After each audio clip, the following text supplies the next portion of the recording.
Well, that was a mistake. I thought I was still editing, but hey, oh well. Hello, hello out there, friends, foes, and familiars. I didn't realize I did that. You're quick to blame all us. Trust me, I know what I'm doing. Hashtag pro streamer.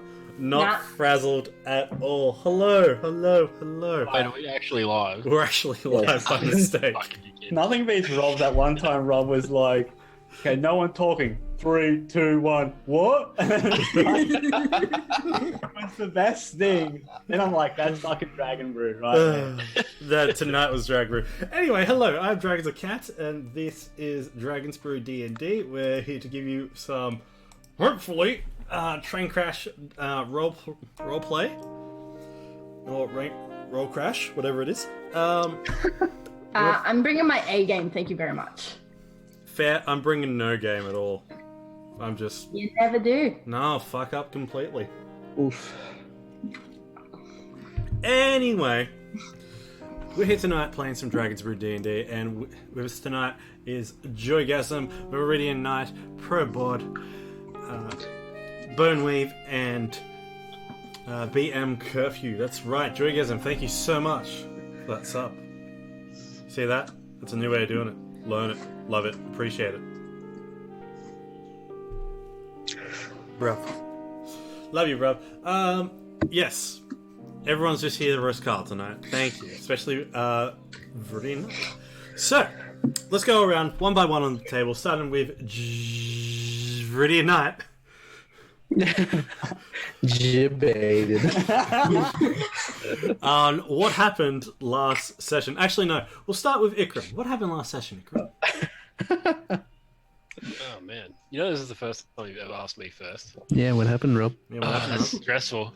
I'm pretty sure you said that before, Rob. I think you have been first, and you said I don't think I have. I don't know. he's done the same thing. He's baited you before. Well, I got brought back to life, which was kind of nice. While I was dead, I saw Casimir's mother, and we had a nice chat. That was kind of weird, man. Don't hit on my dead mum. She's pretty attractive.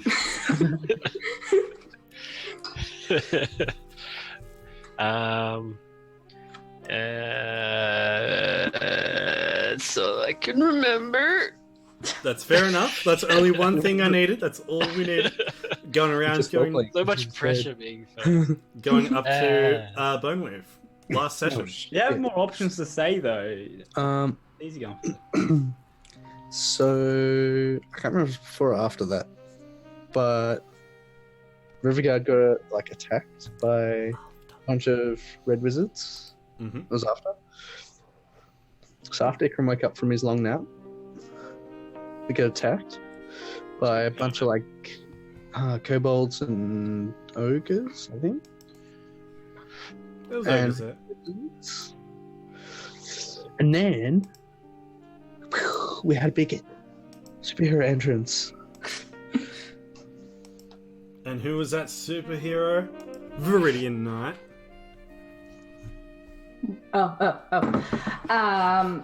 Yes. I wasn't sure if you were actually like Luke was continuing or not. But yes, then my character, McAfee Crim, well, not McAfee Crimson, I keep saying that, but she's just McAfee, came busting in on her dragon, which is kind of like a grandma, bit weird. It's like great grandma. Guardian. Someone along the line fucked a dragon. And yes, she is freed from her captor, which is a different dragon.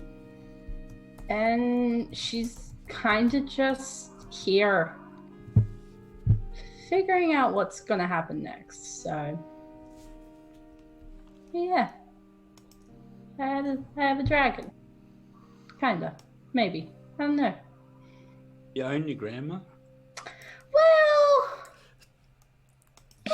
That's kind of messed up. it's a You have a grandma. It's a situation. You have a grandma? well, Wait, don't you have a tabaxi now? yes. Why are we saying have? I started. I didn't mean to. Fuck off. Wait, what is even going on? You allowed this to happen. We're just stirring shit. Yeah. It's fine. Yeah, so the dragon Ariphates is now a white tabaxi because it was kind of the only race she was a bit familiar, like she was sort of more familiar with other than anything else. And seeing Sandstorm, she'd probably be like, okay, it's cool to be tabaxi here. Indeed. And she made herself a little ice room. Oh, that wow, was just it. complete. Oh, nice. And finally, Boneweave. No, don't worry. The end curfew. Well, Finally, see you later, I'm out. Finally, goodbye. Going, like forget to double up on one. he just wants to go off the roller coaster ride. Hold on. This is the wing, and this is the prayer. For one dive. We're gonna get out of this intro. Look, there is nothing else to add to what happened last session. Fantastic. So we join our party back No, at I wanna- Riverguard. I want to hear what Sandstorm remembers Yeah. Hey, I remember a lot of things. from last session. Yeah, I was doing some paperwork. No, You were a of bit course. sad.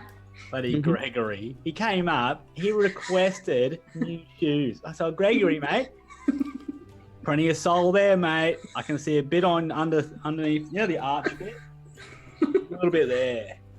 So I got Gregory, said 2 more weeks, mate, and we'll fetch you some new shoes. What a gonna work stingy for those 2 weeks. lord.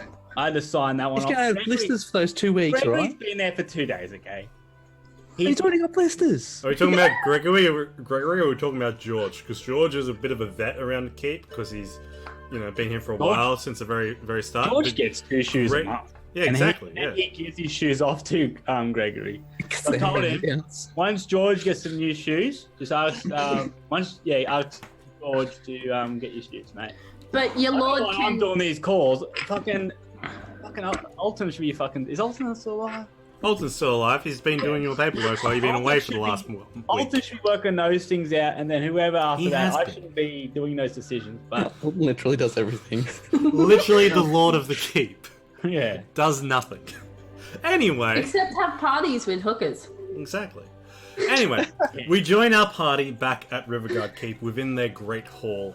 After a successful battle and reinviting Ariphates and Macath back into the keep and an little ice room down in a cavern below being created for the White Tabaxi. You find yourselves in the afternoon sun, coming back into the great hall as a feast has been laid out for the brave warriors of Riverguard in their defense. Majority of the atmosphere is cheerful, but a little solemn. Being some of the guards are thinking, when will the next attack come? Others are such as Nico and James. Cyrus as well is enjoying a bit of a hearty drink. They're not standing in the concrete, but mind you, Claws on Strings is playing a nice little ditty, and Samuel and Alton are conversing to the side. They're talking about extensions for the keep as such. The afternoon and evening is yours. Tomorrow you have been requested at the Paragon's Palace. You have a night of rest and relaxation. What would you like to do?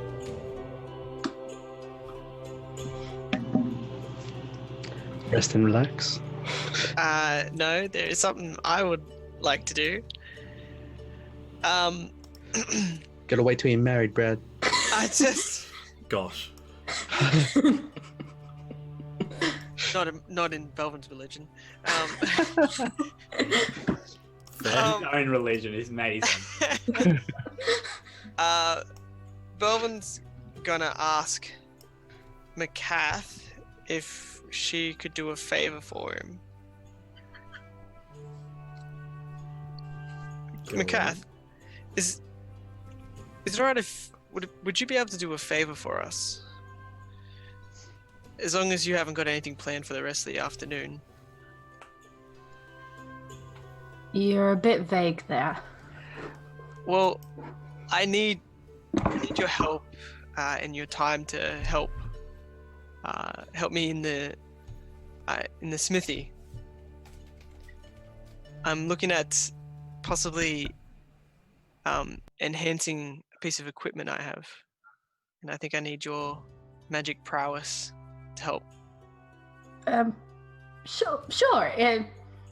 Interesting request, but I have nothing better to do.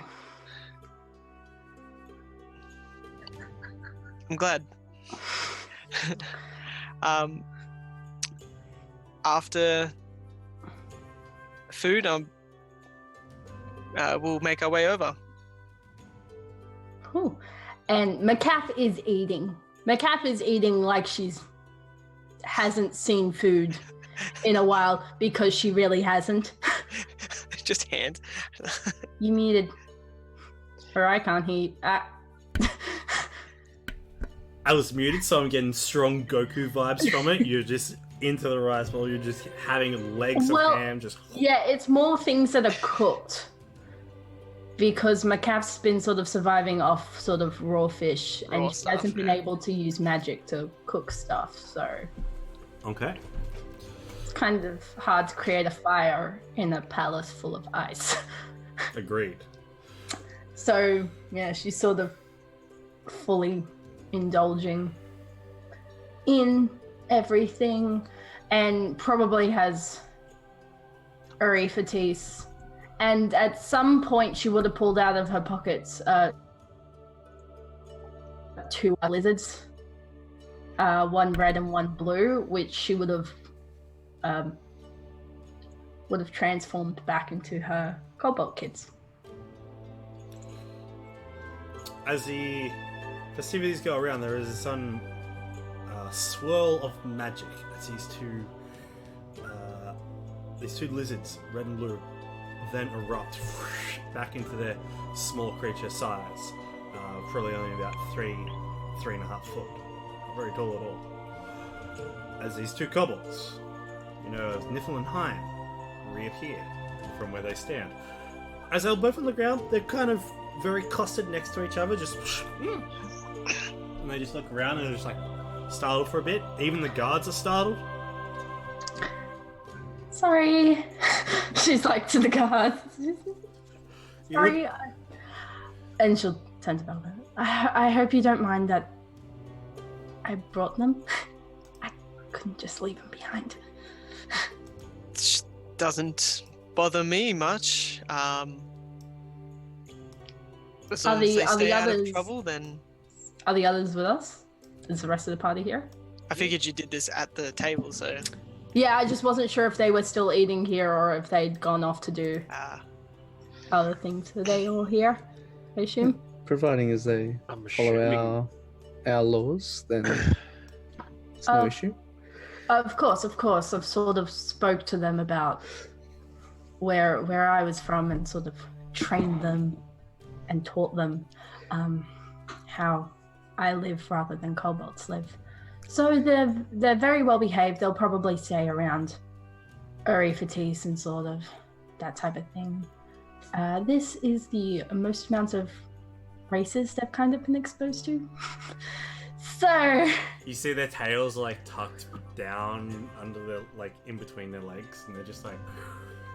But upon seeing Belvin and Casimir, Heim will slowly slink past Belvin, keeping low, keeping a very horizontal form, and then scurry down around to Casimir and say, "You have more books or scrolls? Mum say you have books and scrolls here? Can I read? Maybe. Niffle is the magical one, not Heim. True, but he likes to read. Oh, okay. Yeah. And you? I'll look to Macath and be like, do they damage the books? No, they're very careful with them. Since everything they've read was Orators, they know not to damage them or else they would be killed by a dragon. Oh, good. It's pretty much the same here. Yeah, you'll be genetic, man. No, they're very curious.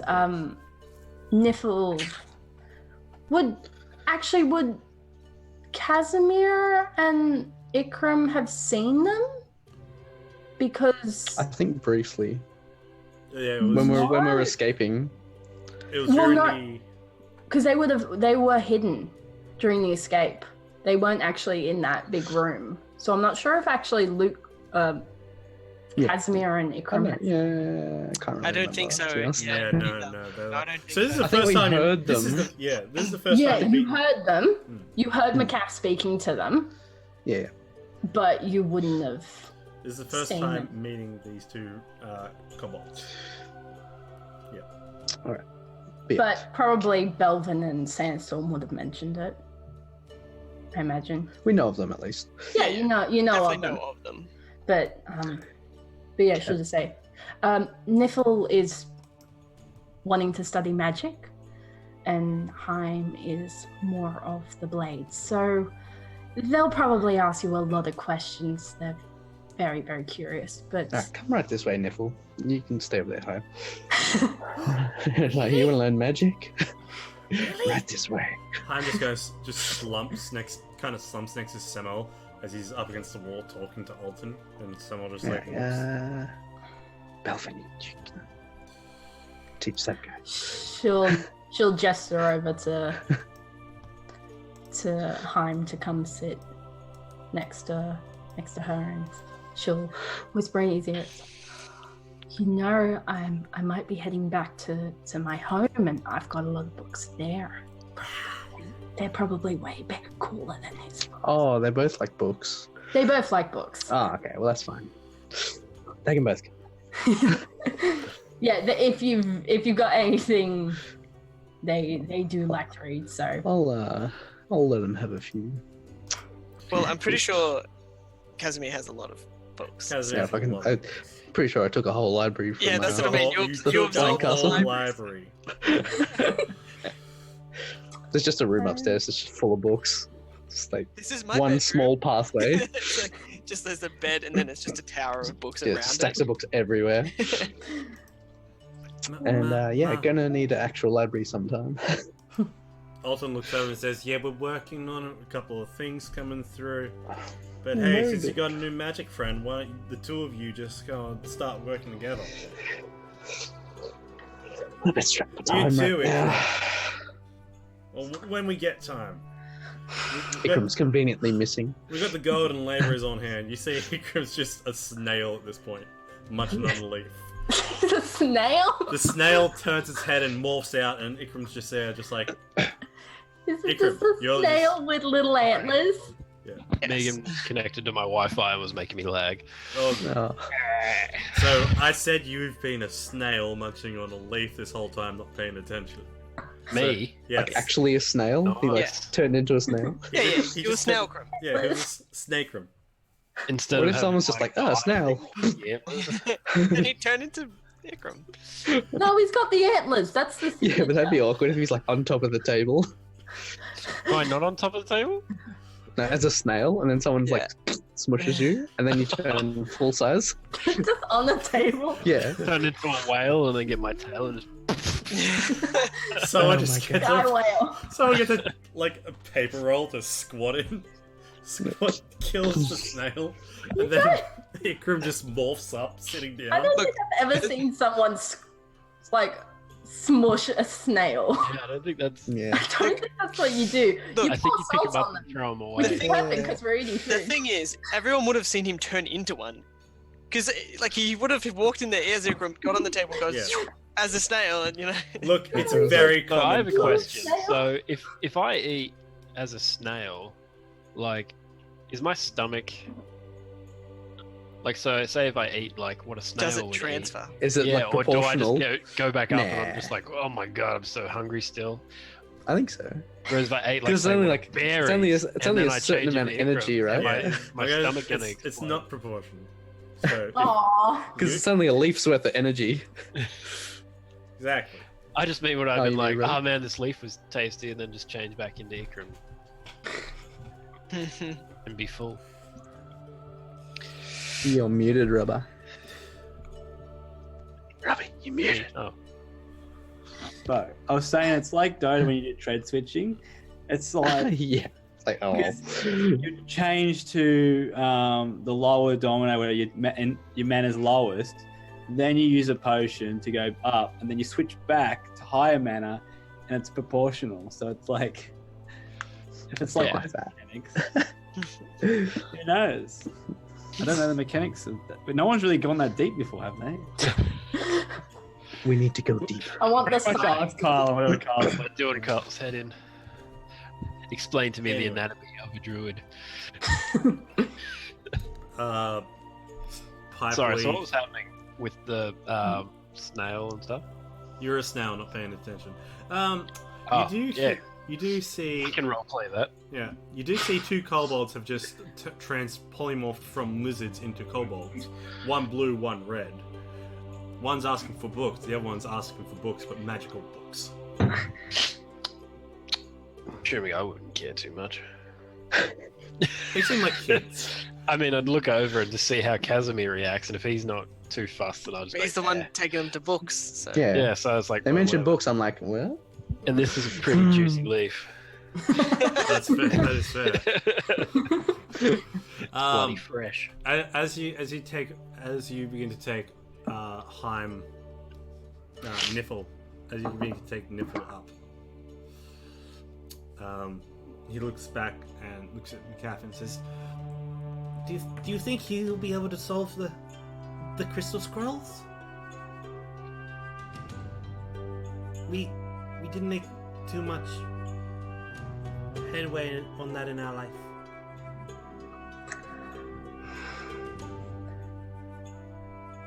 I think he can. I believe he could. Unfortunately, from what I remember, they only took a certain number. We still left behind plenty more. But I believe with what we have, he could help solve them. Yes. Yay! You think he gets So, you have to be nice or he won't help us.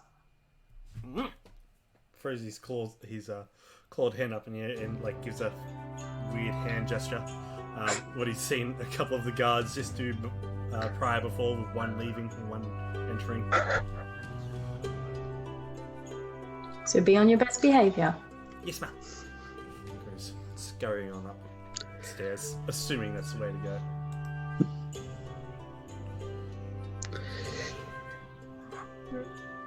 Sensor, yeah. you are approached by Bag of Nails. Are you sure this is a good idea?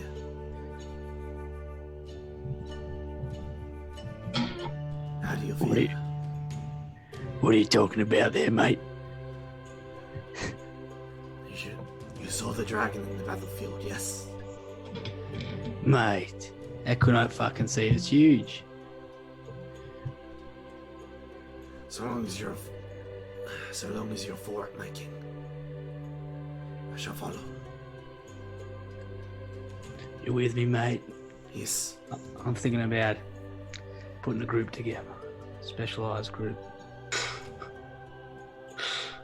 And I want you to be the leader of that group. Just in the keep. Special missions. You see, you can hear the rhythmic purr in his through his throat.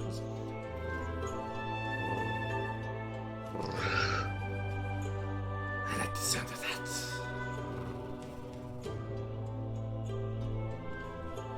Your job is to get some of our best best fighters. I'm sure there's been good fighters recently after all the training over this last year. I want the best. One day, you may be. What's our group called? Do we even have a fucking name yet? Nope. For fuck's sake, whatever we are, Casimir and Co. the Casimir K. You may even be better than Casimir and Co. one day. That's like the blank. That's just like I just need to say something in. Look, I think we're being referred to as the Riverguard Council. The Court of Riverguard. Court of Riverguard. Well, Itarian Gaming, thank you for the Oh, raid. thank you for the raid. Welcome. Yeah. everyone. Okay. Hello. Hello. Hello. But you know what I mean, but you need a cool name. Yeah, you need every group needs a cool name. But hey, Well, after I 89 haven't had to think of episodes, I haven't thought of it because I don't know what could really Like the suit Avengers, all of us. Power Rangers, Justice League. The Four Friends. four friends in Macath. Has the cat officially part of the group though? Huh? The part of the main fight. We're gonna do like the Ginyu Force routine. I really hope so. Just arrived. In the process. No, man. She's, Well, we she's can- like a The trainee. Ginyu poses now. Can we get a commission of our characters? Yes. Holy Yes. fucking yeah. Yes. Cool. Done. It's gonna be the one that literally like, looks under his legs. Yes. Yes. That raccoon. That's raccoon. Isn't it? Oh. Who's the one that stops time?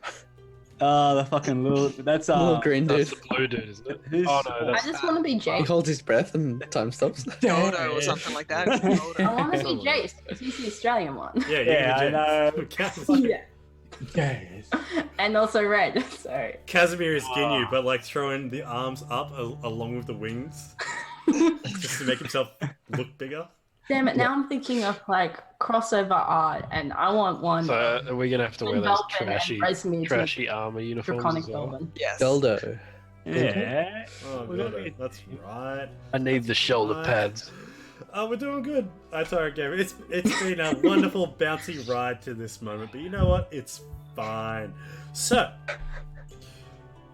the night continues on. Dinner is had. Hey, yeah. I want to Hey. do stuff through the Yeah, day. yeah, remember? yeah. Well, the afternoon feast is finished and the sun is beginning to set. Oh, so- is this afternoon? I thought it was Yeah, lunch. yeah. I said it was like late. I said late afternoon. Yeah. Oh, well, fuck. I thought it You was have time. You have the night. lunchtime. Fucking have to sleep though. You can sleep when you're dead. Yeah. Could be very soon. Yeah. If we bring you back, you'll be exhausted. Yeah, Ikram, just as a reminder, you add a -4 for everything still. Yeah, that's why I made the joke, Kyle. That's why he's been a snail. Thank you. I just wanted to... Exactly. I found the one. Only power in his shell. All right. Yeah. All right. I'll still attempt it. You'll still attempt it? All right. At least to inspect the materials and stuff, and to kind of discuss it with Macath a bit more. Okay. So, the two of you make your way out of the keep and can see the sun setting in the west on the horizon. Over the hills, you make your way out of the main hall and into the barracks that then make their way through into the smithy. You can see working behind the forge, still already preparing mithril in. That's really loud music.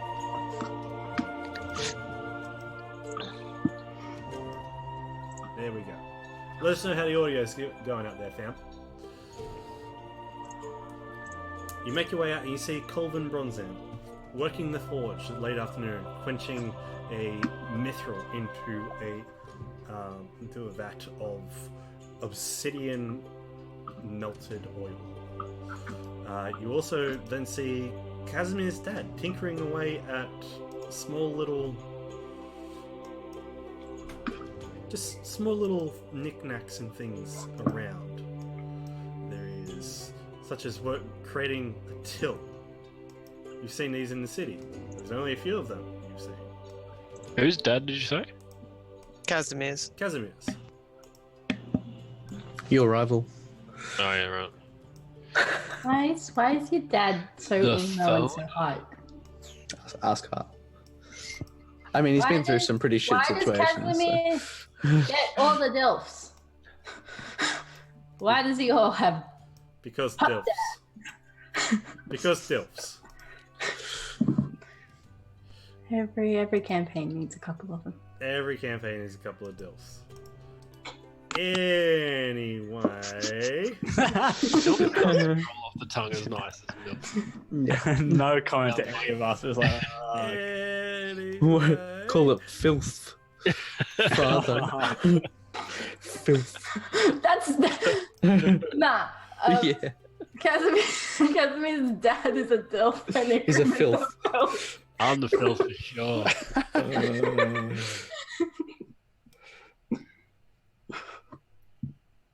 So, You made them hot, Kyle. I didn't. You brought this upon yourself. that's fair. That's true. So, the two of you enter into the smithy. It smells.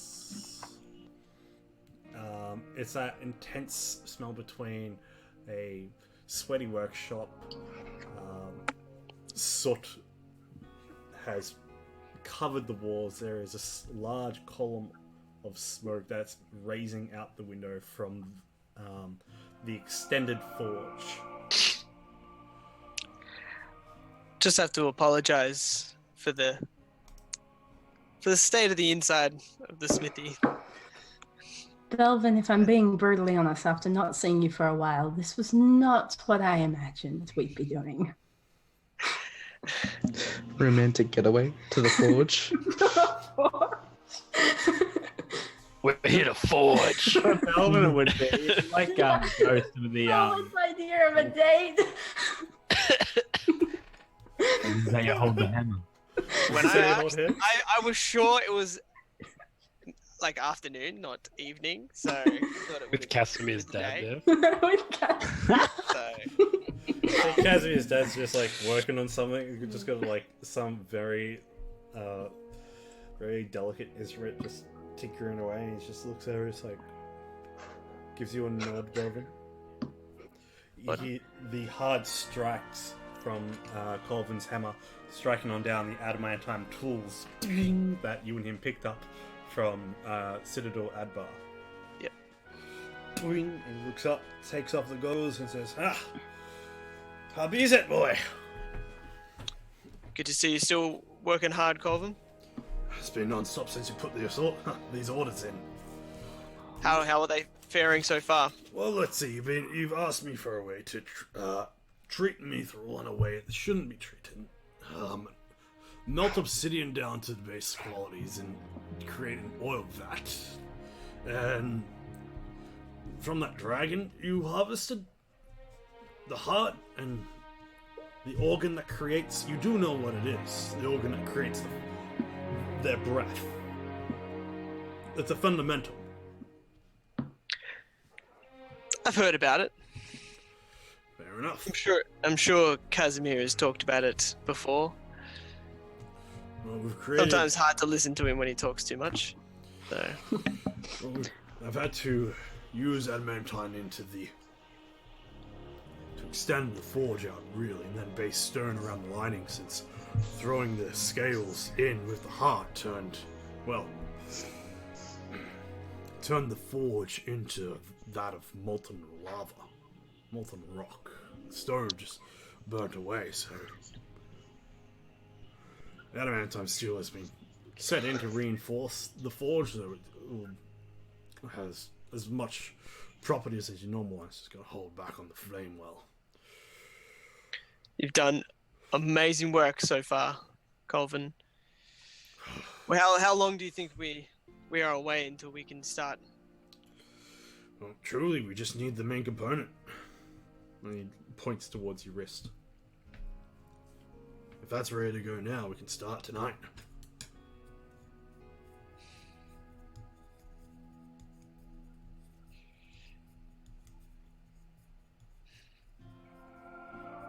Look, I just wanted to check up on it tonight. I believe next available chance we get, though, I'll be back in. Alright, if you say so. It's But- waiting and ready to go, to be honest. And Belvin's gonna just slide him. You'll give him 10 gold. A day's bonus. Very nice. You're always doing a great job here.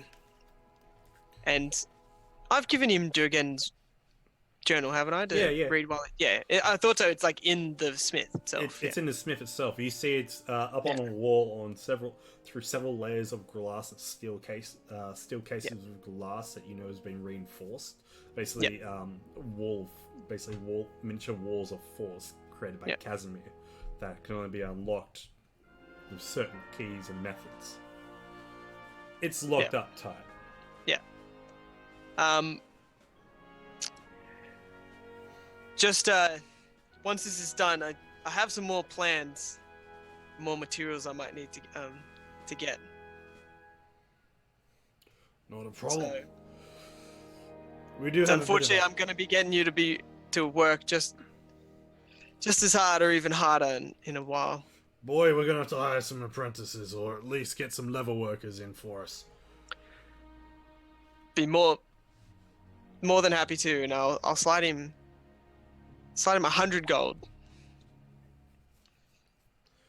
Get anybody you need that would help you. This will help. Find someone. Hey, we managed to salvage the saddle from Gobbles. It was a little bit burnt, but we managed to restore it.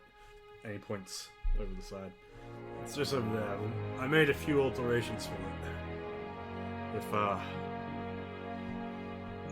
I'll show it to Sandstorm and see if he wants to check it out. oh, of course. Thank you. Oh, and your friend. It's wonderful to meet you, miss. Ah, sorry, I forget you haven't met.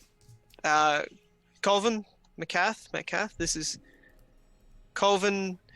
Was it Bronze Anvil? Correct. Yeah, Colvin Ma- Bronze Anvil.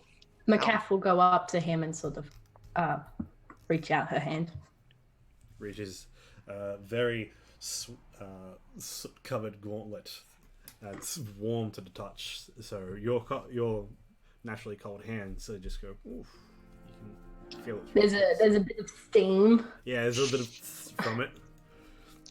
And your skin actually, the closer you get towards the forge, the more steam kind of just rises up from scales. It's a pleasure to meet you. Wonderful to meet you as well. Yes. Next, she's gonna be the extra helper in this. I'm hoping, of course. She'll sort of lean into the smith and just go, I honestly have no idea why he's called me in here. He doesn't call a lot of people in here when he wants to work. True. I imagine it's not really the place you'd want to hang out. Look, But a weapon with dragon scales, and you said you had another piece of dragon? Fundamentum and the hearts. Hmm. They've been added to the What forge. And she'll turn to Belvin. What on earth are you trying to do? I'm trying to create an item that can aid me in the fights to come. I mean, I Makes sense. after the display today, I know I myself need to become much more stronger. I mean, if I'm gonna protect the ones I love, then I'll need something like this. You understand why materials like that, even someone who has studied dragons for almost decades now, you never cease I swear, you boys never cease to surprise me with what weird and crazy, outlandish items and things you have. Unfortunately, they're just dragging you into it, aren't they? And she'll turn to the smith. They have been ever since they were kids. I bet you weren't exactly trained to work with Dragonheart. I wasn't. No. I never thought in my wildest dreams I'd be working in ways like this. Hey, well, you've done bloody good job, that's for sure. It's quite impressive that you're using those materials and also what you commonly use. Metals and ores, sort of like that. I'm very impressed. Thank you. We try our best here. I Now, can definitely see. me and Colvin have worked a fair amount in here as well. I'd like to think at the start I learnt a lot from him. Well, if Casimir's home is the library, I imagine this is yours. Mostly. I don't normally That don't. or outside ripping trees from the ground and using them as training. Well, it's a great way to work the body and create a good sweat. It's a great way to stay in shape. It's a great way to stay in shape. And you know, it's another great excuse to just have my shirt off most of the time. So That You did just say that, did you? it's a great place to not have my armor on. Makes me feel. Just got mirrors set up around the training ground. That's how he a phrased it. paladin who doesn't want to wear their armor. I've never met anyone so interesting. Considering we both made these sets together, yeah, I know, right? I know. He could at least train in them, couldn't he? I mean, if Boy wants to get stronger and faster, it might help. Macath slowly making everyone in Riverguard gang up on Belvin. Well, I think it's time for us to leave. But thank you for the progress report, Colvin. I'll hopefully be back in the next day or two. Not a problem, boy. Lovely to meet you, miss. Pleasure to meet you too.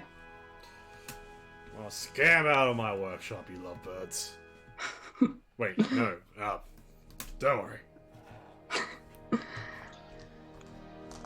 And as we walk back outside, I'm sure you have a few questions about what is gonna happen with all those materials. My main question is, why did you bring me in there just to take me right out?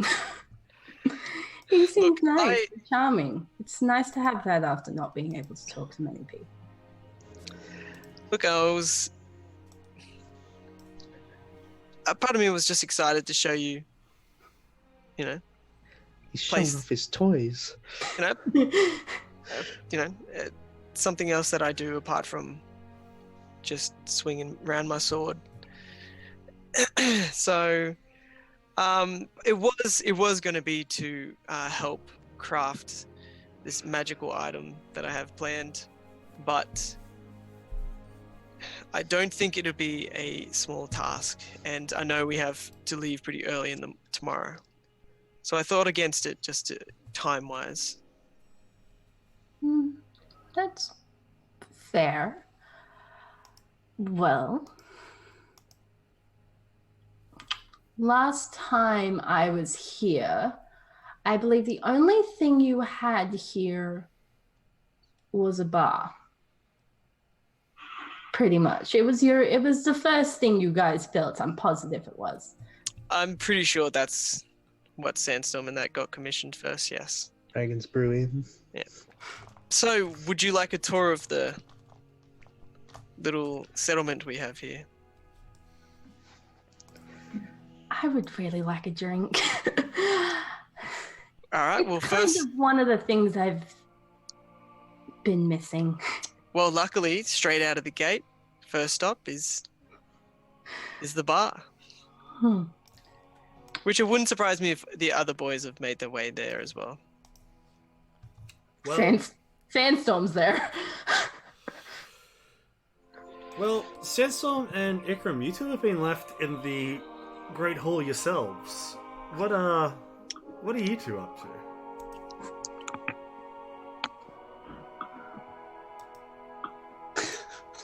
I don't know. As there is an awkward silence between the two of you, due to the fact One of them's a snail. One- you I'm see, just Ikram is still a snail. However, he died about a week ago and just came back, and you weren't there for it. I'm not Fucking surprised. ditched his anti-funeral. How do I ditch it? I don't get how I ditched it. You weren't there, man. Technically, you weren't here, so I said you were brooding. You got sad your friend died. I'm just fucking. But I had a plan though. I could have brought him back no matter what. That's So it was like, fucking. I knew it was fun the whole time. Was I though? He wasn't even dead.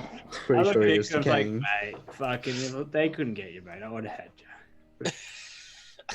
Cheers, mate. Fucking, give me 2 fucking scotched on the rock, please. You look over towards the barmaid. Just getting blind. You look over towards the barmaid, and you see it's Voluna, Kazmir's sister. Oh, crap. And she looks up and goes, "Oh, you're back!" And she Hey, comes, you working? Do I know that she was working here? you know she got transported here back here for safety. Because that bar guy died, right? Jesse? No, Jesse didn't. Jesse didn't die. I thought you the said the person in the bar died from the didn't it like blow? Isn't it a rebuild? Yeah, it's still the rebuild, but Jesse didn't die. Yeah, but we evacuated people. Someone Exactly. died in the bar. I remember. It was Oh, Hel- those people It was died. Helja. It was Helja, Derek and Jarek's mother. Fuck's sake! All, There's so many fucking names now. It's It's getting a fucking throwback. yeah, all the way from Greenus. So those 2 little dwarf boys now live exclusively with their adopted father, Colvin. Okay, I was to deal with. So you see, coming over towards you, Voluna, the spitting image of Casimir, just as a more feminine form. She comes on over. She's got a wooden tray along with 2 crystal glasses, scotch, magnificent scent to it. It's very oaky, as if they've been freshly poured from a small little what's it called? Small little Casket? barrel. Casket. Thank you. Cars? Yeah. Straight from the Little barrel. cask. That's the one. Straight from the barrel, mate. Just puts it down and says, It's been a time. How are you both? Oh, we just want this drink. We fucking. Don't fucking want the small Ask this fucking guy what he's been through. He's fucking died. been dead, bro. He's dead. He's back. You died? You Or died. anything, mate? Do you remember your death? I don't know if I should mention to her that I saw her mum. I think that'd be kind of weird. Just so you know, Yeah. none of us, I'm not going to bring that up. no one told anybody that, like in Riverguard and town and stuff, that Ikram died. Oh, Except for right, Lisa. okay. Oh, Just so you know, that's why people would be surprised. I'm sure you guys just figure that. I might have missed So they're like, something. oh, you're back. did he? Oh, fuck. Because we were keeping it on the down low. Well, no one. I fucking haven't been here. Mate, you should have remembered from last session. That's it. Okay, can we It's take that back, consent- please, Kyle? Yes, we can Because rest on that. Sandstorm technically didn't really hang around us. Sandstorm wouldn't. No, he didn't. So I We mean, it literally wouldn't. told him, keep it on the down low. Okay, if he told Sam. After a few drinks, though, I feel like they'd probably blurt it out anyway. Oh yeah, Like- we'll be I don't talking think to Sandstorm town. would take a few drinks. Ikram's been through a lot. He's fucking smoking 24/7 now, as you can see, boys. Chain smoking. He's fucking Chain cream. But So- his complexion's always so nice, even though he smokes so fucking much. I know. She puts the glasses down and says, "Well, since Mr. Gallagher has, gone to taking on all the running everything here by himself, I figured, why not come help? I've got the experience in working at cafes and this kind of work, so why not? Oh, well, yeah, you guys be able to, like, you found a house all right? Did Yeah. Kaz set you up? No, brother was dealing with everything that happened in Waterdeep. But ultimately, the halfling, he put us in a nice place. Yeah. The first couple of days was spent in living in the keep. But no, we got a nice little place down down Trouty Lane. Oh, no, yeah, Kaz yeah. I definitely know put a those word in. parts. Lane goes all right, eh? It does. It's good. Yeah. It's nice here. It's relaxing. It's a bit quiet here right now, isn't it? What time is it? You got the clock on you? Afternoon. Quiet this time of day, is it? It's evening. It's almost dusk. I'm pretty sure. It's almost dusk. Mostly inside is quiet this time of day. It's the beer garden outside where the entertainment is, and most of the people go to drink. Oh, fuck. Ikram, mate, you want to check out this beer garden he's all talking about? There's a beer garden? Yeah. What? Is that you or Ikram? Both. How long I'm was that just dead like- for? I pretty much It's been there the whole time. Yeah. Oh, really? I don't really bring up that he died to Ikram, but like he knows I know, and we've been through shit. We've been through so much shit like through our lives. It's kind of like we just fucking get on with shit, and we look at each other and go, "Yeah, Just you know." desensitized now. I don't think it matters. Like you And know, I'm like- I know we've been through. Let's not talk about our feelings. Let's just fucking. I'm really exhausted too, so it's just like, I know. you know how when you're tired, just like, I don't care. Yeah, it's like, cheers, mate. Let's fucking have some fun. Yeah. So as the two of you go, take your scotch and then get the cask brought over to you. Fuck, to my you. rolls are shocking. You head on out into the beer garden itself, and there's some of the workers who do not know who you are because they've been coming as refugees while you've been away for the majority of the 4 weeks' time. Yeah. Since They must know who we are. Though. Like, they know of you. Most of them haven't met you. Those that have, such as Nicholas there having a drink, Claws on Strings has made his way over here to do some performing. How many people are out? Probably about 16 at this point. I don't know. Boy, Claws on String, can you play that new hot single by Theodore Silvertongue for us, please? Ah, yes, tough guy. We'll do. Yeah, that's the one. Not a problem. That guy's good. I think he's bringing a whole new album out. He Fucking can't is. wait. Listen to this. And he goes on his lute. He goes. Fuck that. I hope I get that guy That singing takes to one me day. well. That takes me back. So, as you guys hit the hard stuff straight away, you can Fucking both nice. make Constitution saving throws. Ikram, you're at disadvantage and -4. Fuck, how do I do that? So just go disadvantage and we'll -4 from the roll. We'll subtract. We'll use our brains. So, Oh, fuck. to do a Constitution saving throw. Disadvantage. Oh, fuck, I didn't do the disadvantage part. So roll Okay, it. I don't know, I'll re-roll. Constitution saving throw. So, 3. So Sounds The about right. tiny drunk snail. you two You're have a snail still. you two have a What very, if he was though? you two have a Just very sipping it, like I'm just soaking in the alcohol. We can have a conversation. I can't have a conversation with a fucking snail. Kind of funny. Can. you two have a very rough start to the night, getting plastered within the first hour. Oh, I can, Fucking hell. What was in the I've fucking been cup? dead. As you two basically just begin to drink 3 bottles of scotch, the equivalent of 3 bottles of Fucking scotch, 3 bottles which of is in the cask. And Do you ever- you guys We're are probably going alright if we're going 3. you don't drink the whole cask. You get about 3 on the rocks in, and then you're just like, fuck. You fucking, we haven't even drugged, I think, mate. And Ikram at some point, You can fucking put something in our drink. Ikram, you get woozy at multiple points, and at that you're just like, oh, you feel like you're gonna pass out. You nearly spew at one point while someone's trying to talk to you, and you're just like, yeah, bro, yeah. Yeah. Yeah. But you manage to wild shape into a snail, spew as a snail, and then shift back. That's, So it's just very that's small. not how it works, though. Because if it didn't work the other way, then it can't work the opposite way. Is it like Team America where it's like that scene where he's just going mental? The snail You know was what? just No, spewing like it's just- more than just its whole magic. fucking body Just- volume. Like Just that, or is it like the fucking Family Guy one? There's plenty of fucking No, stuff. that's it there. So, Or is it like that one hitch, that show with the two guys drinking tea? Casimir, Oh. while 4 liters of tea. while you two get drunk, you have a wonderful time enjoying with friends, associates, and other guards.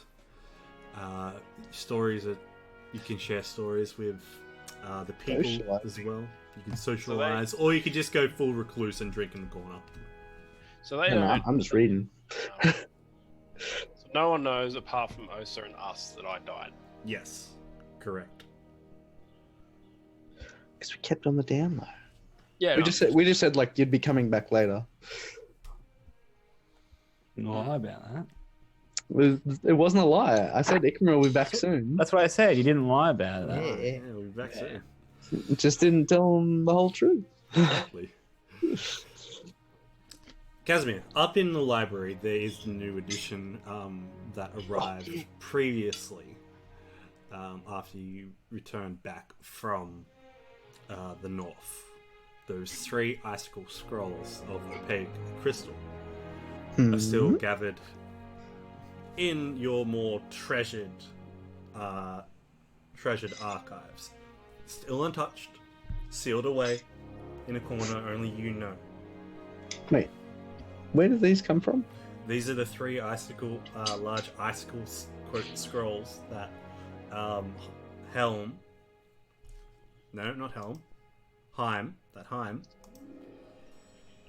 Heim gave to Belvin back in Orafator's scriptorium. Pretty sure I missed that session. Okay. You did. So, well, now that I've got a bit of time, I'm going to give them a read. Okay. Found something valuable. Alright. This is the same time while we're down at the bar, right? Yeah. Same time. You guys are slacking off, and I'm still working. You pull out one of the large crystals. Crystal scrolls. What is that is. Brad, How's the cat? Just gotta mute that. that? Was trippy. It sounded like That a scared me. what the fuck is that? They want to be a streamer. Let them sounded like a speak. vinyl, like Bring what- on the streamer cat. Let You pull out. their voice be heard. You pull out one of the scrolls. Now it is basically a long shard, a long icicle Gotta break shard, probably about a meter in length, Oh, shit. equivalent to that of probably a javelin. It looks like a mundane icicle, though you can tell that there's something in there, and so can Climb as well. That as there is a small crackle of energy within it, very faint, but it's there. You looking upon it again, you can see that there is a swirl of draconic runes and script written in through it. Can I read it? As it swirls around, it's just a lot of letters. Nothing's making words or anything yet. You're not too sure how a scroll like this, quote, if it is a scroll, would work. It is a magical scroll. Okay. Well, can I try and figure out how to sort of like order it? Of course, you can make an intelligence check. Intelligence. You can make it at advantage because the cube is curious as well. 20. Unnatty. On a dirty 20, you come to the conclusion that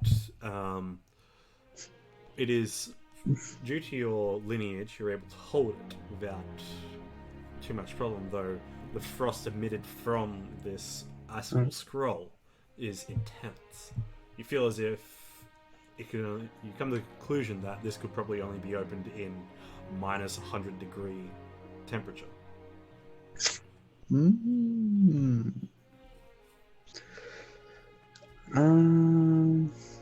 Does what's the other dragon's name?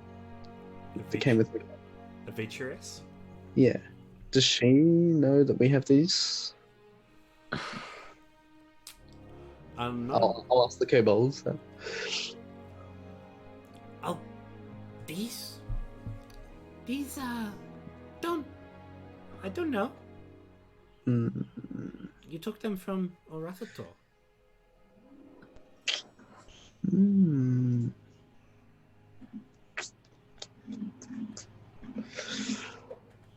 We were never able to open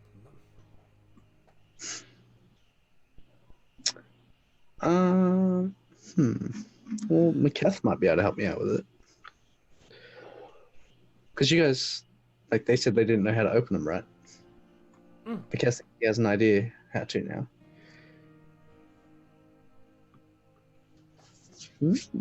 But I might see if I can go find Maceth. where would McCaff and Belvin be at this point? Probably at the bar with a bottle of wine. If it's after, I assume it's after everything that's happened. And Yeah, I it's assume Sundays. they're just talking about shit. That's fine. Would you like to be in the beer garden, or would you like to be outside with the two lightweights? I'm not usually a lightweight, but I'm very tired. Usually got that moonshine. I think I would offer whatever the nicest spot is for us to sit down. Outside, I'm gonna say. Penthouse. Outside, there's some entertainment going on. You can see off to the corner, Ikram and Sandstorm have found their spot in a booth, and Yeah. their table is just full of, is just covered in glasses, ripped up coasters, and the table is drenched in scotch. Hey, why are we fucking? We're still fucking have etiquette, not messy cunts. Not when it's trashed. That being, I Not rolled with a 7 3, and a bro. 3. yeah, don't give a Sandstorm and etiquette? being really drunk doesn't mean you're a fucking douchebag. You probably No, but, like, accidentally he could have spilling been it drunk when you're on a pouring 10. it and Yeah. that kind of stuff. Yeah, it's not Yeah, like they gave you the cast. Yeah, so... over near where Sandstorm's sitting, it's a lot cleaner, okay? Good. Fucking king. I'm doing that thing with the coaster where you like rip it a little bit, like along the edge, and see if you Oh. can make a really long. Like, Yeah, strip yeah. out of it. That's fair enough. But when it's like, oh, look how thin I got it, Sandstorm. Like, fucking this shit. It's just the whole coaster still. Yeah. Oh, look, I'm going well, mate. Mate, that's Using fun, druid rip. crafted the cheat. table. Oh. Oh, fuck. Come on, I didn't roll as low as bloody Ikram. No, Yeah, so Ikram's spilling it all. exactly. Yeah. You can see he's struggling to hold up his glass at some points. Hence why he's gone straight to the tap of the cast and just drink Oh, out that's of it. efficient. I go, oh, mate, that's efficiency right there. Good work. And he hasn't even shape shifted into a grub. Here's one. You need to shapeshift into your bear. Your bear can drink. Yeah, I gotta do the bear dance soon. Oh, that was going to be good. So eventually you do find But Casimir. yes, no, we're here drinking as well. But Okay. not going hard or anything. Nah. Just talking, catching up. Is, one of you guys got magic to clean up? Like, would you just naturally just clean it all up? Are you here, Casimir? Oh, yeah, I'm not going to clean up after you, mate. No, you have fucking magic. Like, instantly can just clean it. Like, you know what I mean? cool. I've been cleaning. It's like when you go to the toilet, you just like make it perfectly clean every time. It's like fucking. Yeah, for me, not for you. Mage hand. Yeah, that's what I mean. But if you're sitting down at the table, I ain't your cleaner, boy. Casimir, from behind, you hear your sister's voice as she says, "Are your friends always so messy?" Yeah, pretty much. Ugh. At that point, he looks over, and Yeah, I'm a bear, and I found someone's hat. And I'm like, "Hey, boo boo." She just looks. She's like, what's that reference? She's just stone faced, just like, uh huh, uh Has he got a picnic basket? huh. Looks Gotta over be to I Casimir. just create an item and I make it Yeah. bigger. She looks over to Casimir, just, Yeah. Look, they said you guys were heroes.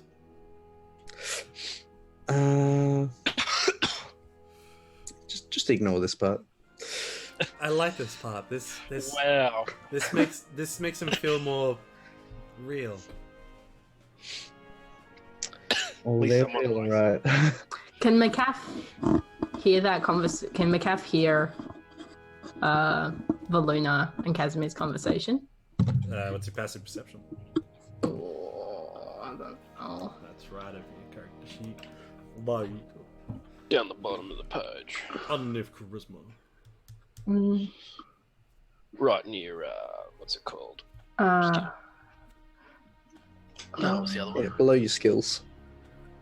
Tools. 12. I would say so, yeah. You only have a 12? McCaff will just speak out, and it's like, yeah, they're not really like how they portray themselves in their books.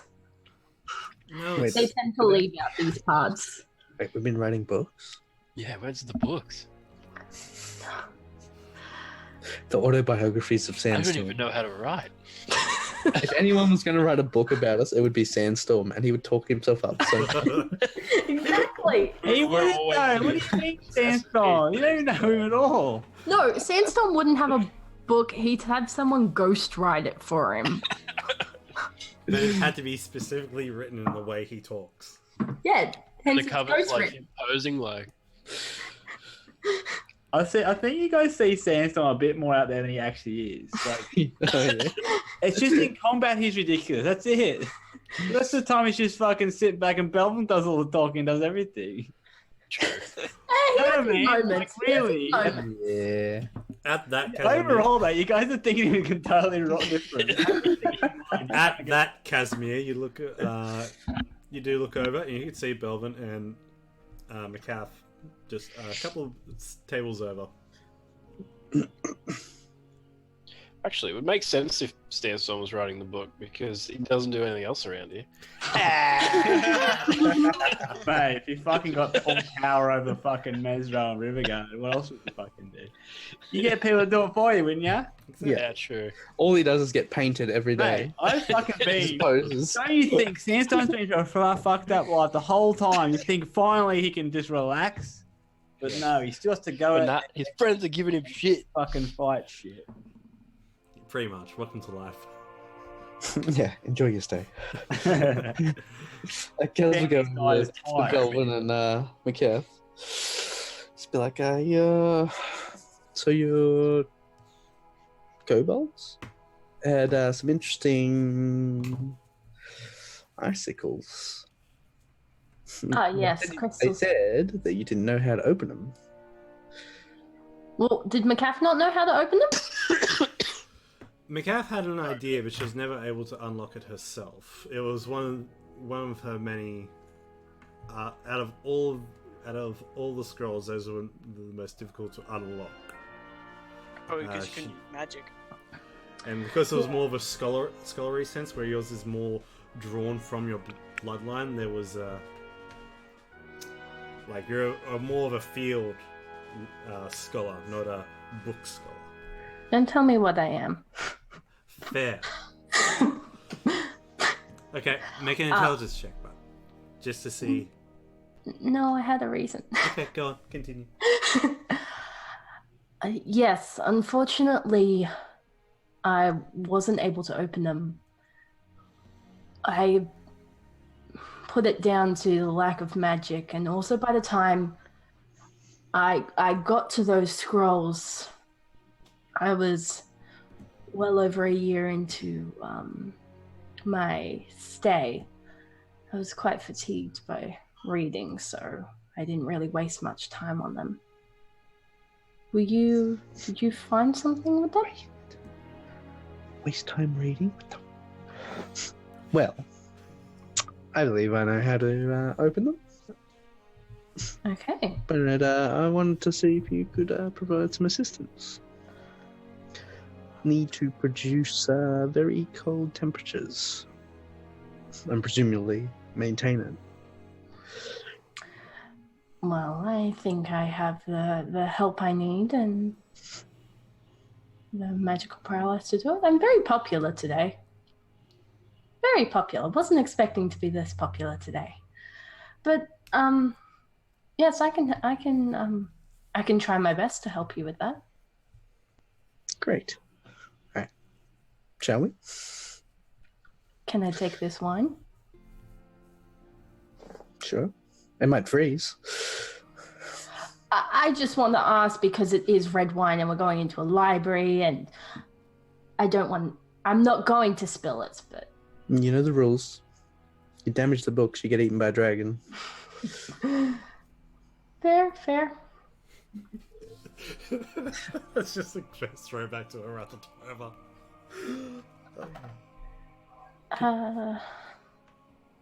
Shall we go? After you. I mean, we probably shouldn't go to the library to make like super cold temperatures. Possibly go to Ariphatis's room. It's probably pretty cold already. Yeah. She's okay with like the reading of these things, right? Remember there were Rathators? Araphator and Ariphatis don't get along. I'm sure she'd be fine knowing we stole something from him. Actually, she might be even more cheerful. Perfect. I just don't want to, get eaten by a dragon if I accidentally piss her off. This won't piss her off. She's already pissed off that Araphator kept me hidden for my capture, so could be quite useful. And she'll sort of look to Belvin and see if Belvin's coming along.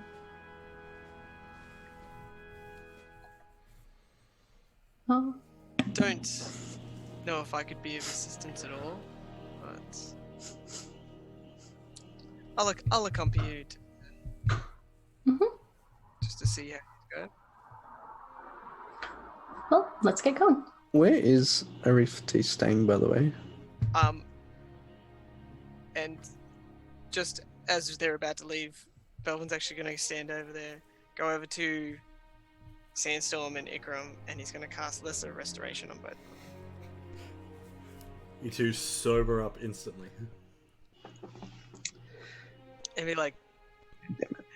Now they're going to go around too. Come on, guys. Not too hard, too fast.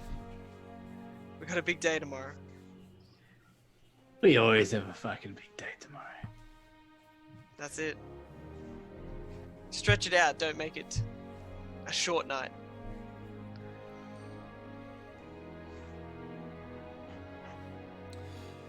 So remind me, where did we say Arifdis' room was? Was it down in the caverns, or I assume it would be. or was it within the keep? Oh my god, I was muted. Sorry, I didn't realize. I was talking. What was Ikram saying? What was Ikram saying? No, it's alright. I just didn't realize. That's why we're waiting. Why is no one responding to me? We're like the form to like say something about okay, Ikram's turn, and we're just like, Okay. Alrighty then. My joke was literally just like, why have I got this picnic basket? Oh, you're a fucking joking. But I'm assuming I'm still a bear. You're still a bear. Yeah.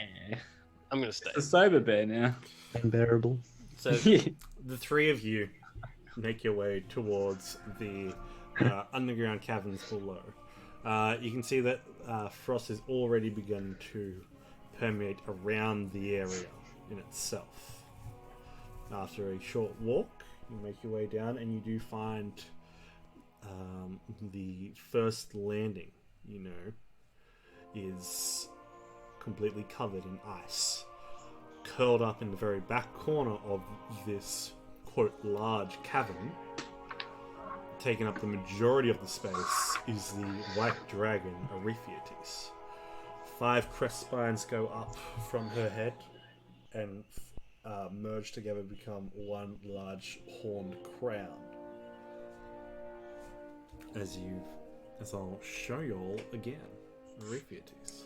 Sorry, wait, are we all with them? No, just the three. Unless you want to go for a walk. Nah.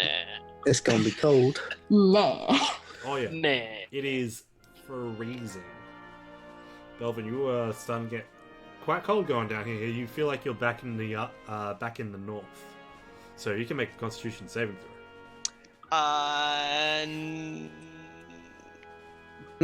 Who's not being affected by the cold? Those two. The others. Yeah, because we're I both cast- resistant to cold. I cast protection from energy and protection from cold on myself. Okay. That's the wrong button. That's the wrong button. So from that point, yeah, you do For now. you keep off the chill for an hour. I could do this for 3 hours. Nice. As you head down, she uncurls, so her head slowly snakes out towards you. She sniffs.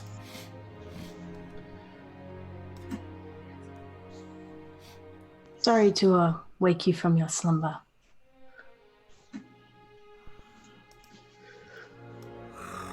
You see she yawns, and it's like a blizzard coming out of her mouth at a very slow pace.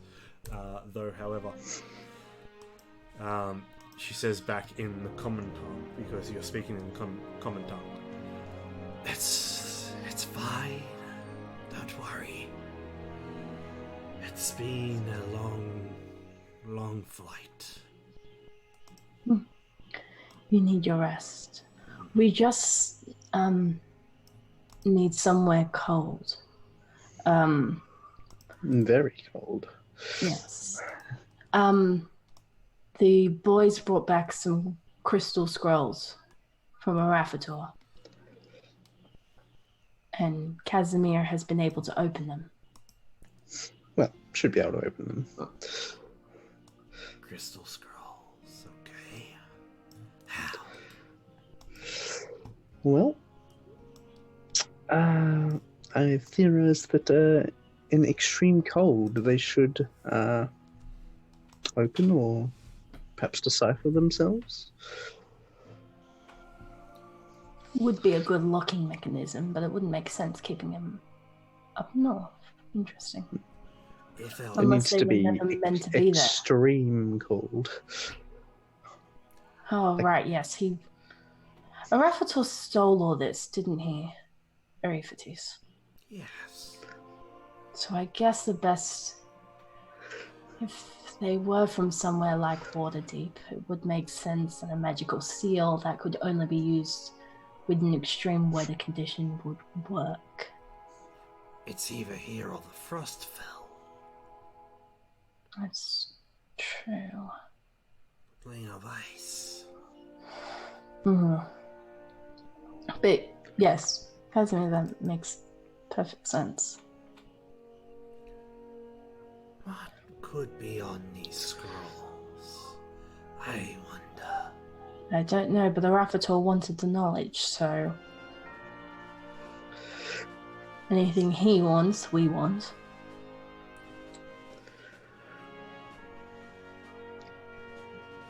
What will you have me do, wizard? Well, I asked Macath for help to produce such conditions to unlock these. Who might be able to help? I can. Against the cavern wall over there. Kaz will just mage hand them over. And you see she snakes her head down and angles it so that it blood as she opens her maw. There is a sudden wave in the air of suction that then expels into a massive blast of frost and ice. Macath will also cast Cone of Cold, even though it might not do much, but she'll just try and help. You can cast Cone of Cold for me then. Thank you. And she'll sort of try and mimic Arevatis's movements. And ooh. We're gonna do this at level 7. Hope we don't just destroy the scrolls. Just Like, well, that's awkward.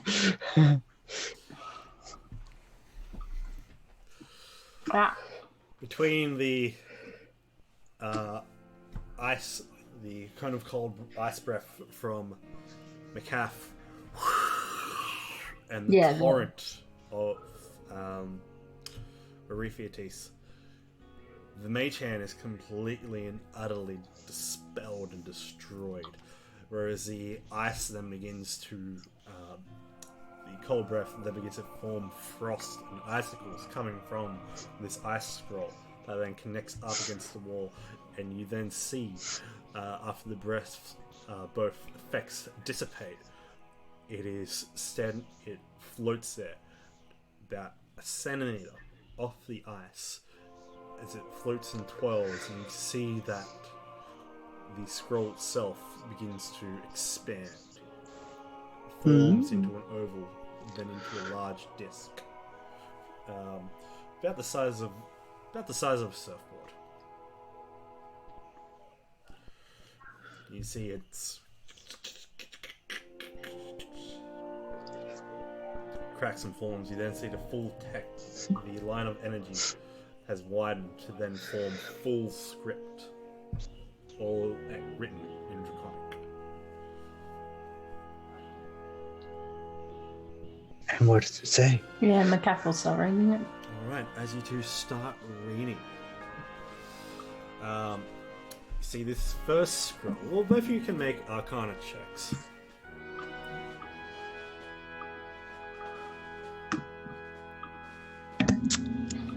$32. Oh god, I don't know for that. I don't know that. You still got pretty good. 20. Very nice. So, Casimir is just a lot a faster reader. Yeah. I mean, it's kind of his thing, reading. Kind of Yeah. thing. He finishes before you. And you come to the conclusion that written on this, the title of this scroll is the Eyes See Scroll. In translating to the common tongue, that is the Frostfell.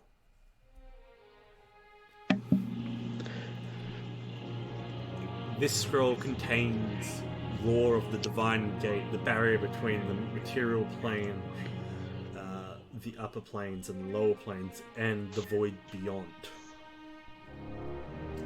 The divine gods created it to separate the greater evils and powers in the multiverse seeping into the material plane, where the primordial elementals created and the divines brought people and life and existence to these primordial oozes, per se. You see, there is you both figure out that there is a abstract on chronomancy, the manipulation of time within this scroll, and its connection to the Frostfell. You read "Frozen in Time" is mentioned at multiple points through this scroll, and through this text, sigils of a blackened point shows. Not a rune, not a sigil or a script of draconic writing, more of an imprint. Something that is a constant reminder, like a bookmark. It is shown as a similar to that of a shard of ice with a hilt. After the temperature within the cavern begins to dissipate and becomes warmer. The scroll then shifts back to its single isolated form.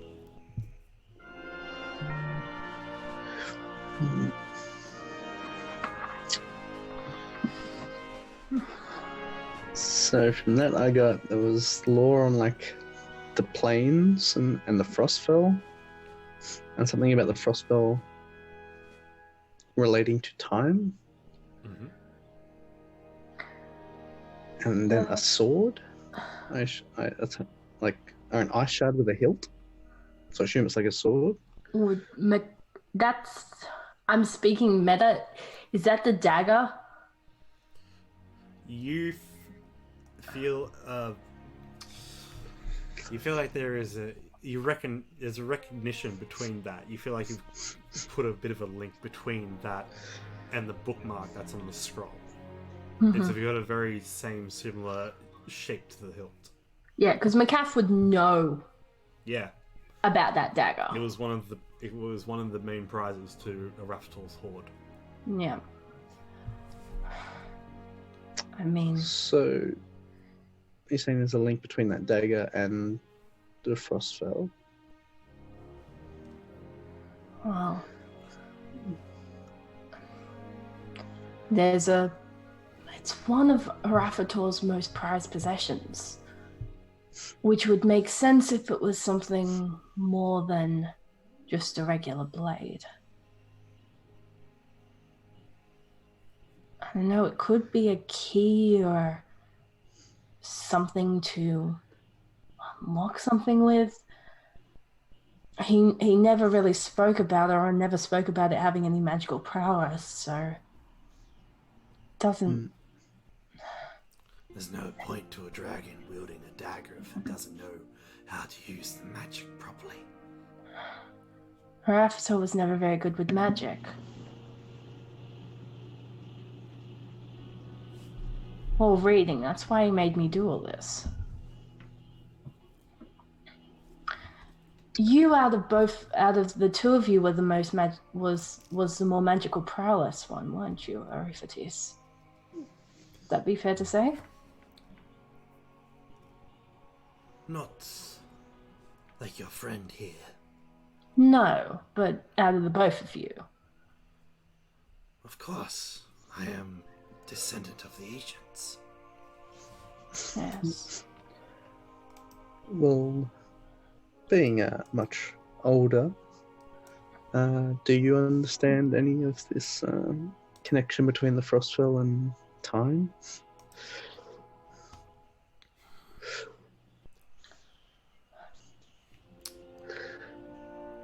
There are. She's gonna make a roll as she goes through her vast memory.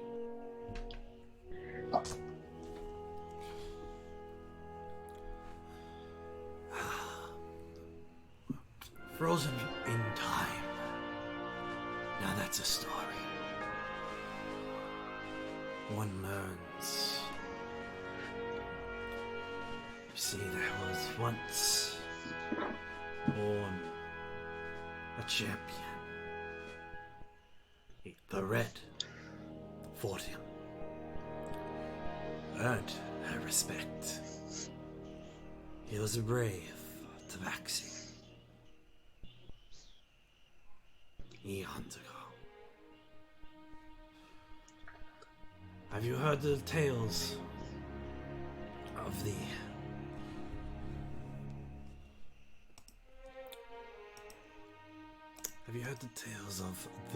glyphs?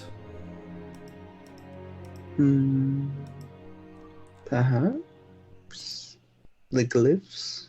Would McCaff Which know? glyphs? The glyphs of the ancient dragons. Gifted from the metallics. The first 7. Is this, sounds familiar to me, like related to my cube.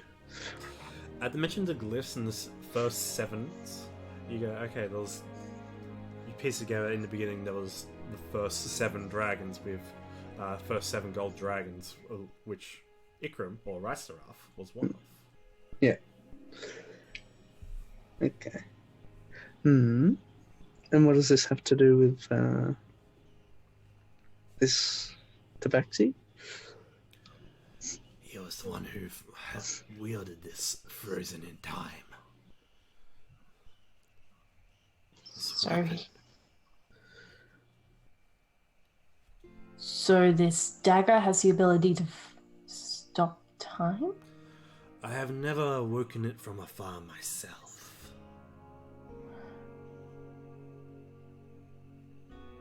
A weapon that could stop time. Okay.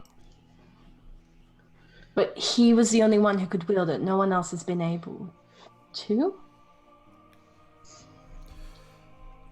Child, Or no one else has tried?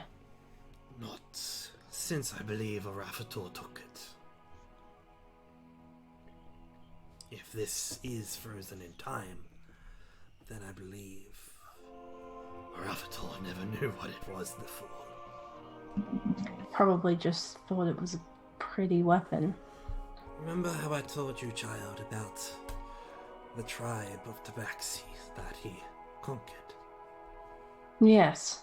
They're They're the ones above his domain. the exact ones. They believed in only strength, survival, battle. Yes, Belvin killed one of them, I believe he said.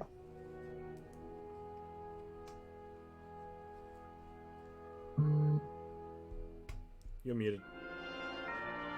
Am I there? Oh, I thought you were talking. Don't worry. I was, but I must have been talking too low. Ah, go on. Yeah, because Belvin's there. Mm. Yeah, had to do a fight to the death just to kind of get past. Hmm. Do not feel bad, little dark-scaled one. It is just their way. That's just their life. The Tabaxi of the North are fearsome. That's the reason why the ones who I chose to live under my rule, I allowed them to be more open. Freedom is my main goal in life, and I wish to pursue that.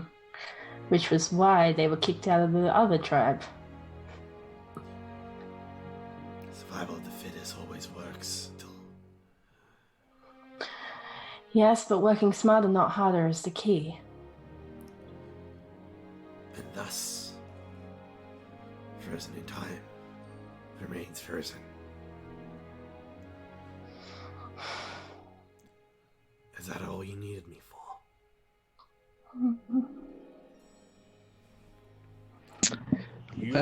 Was that off one scroll? That was off one scroll.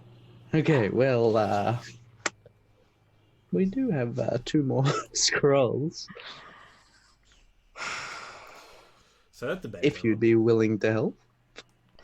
What time is it at the moment? I'm getting down there. Took about an hour, so I'm going to say it's like 7 o'clock.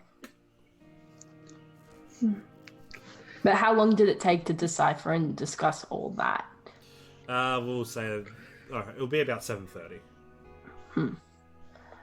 With your rolls, 7:30. Basically reading it through and reading it through again. So Riftis is going to breathe once again.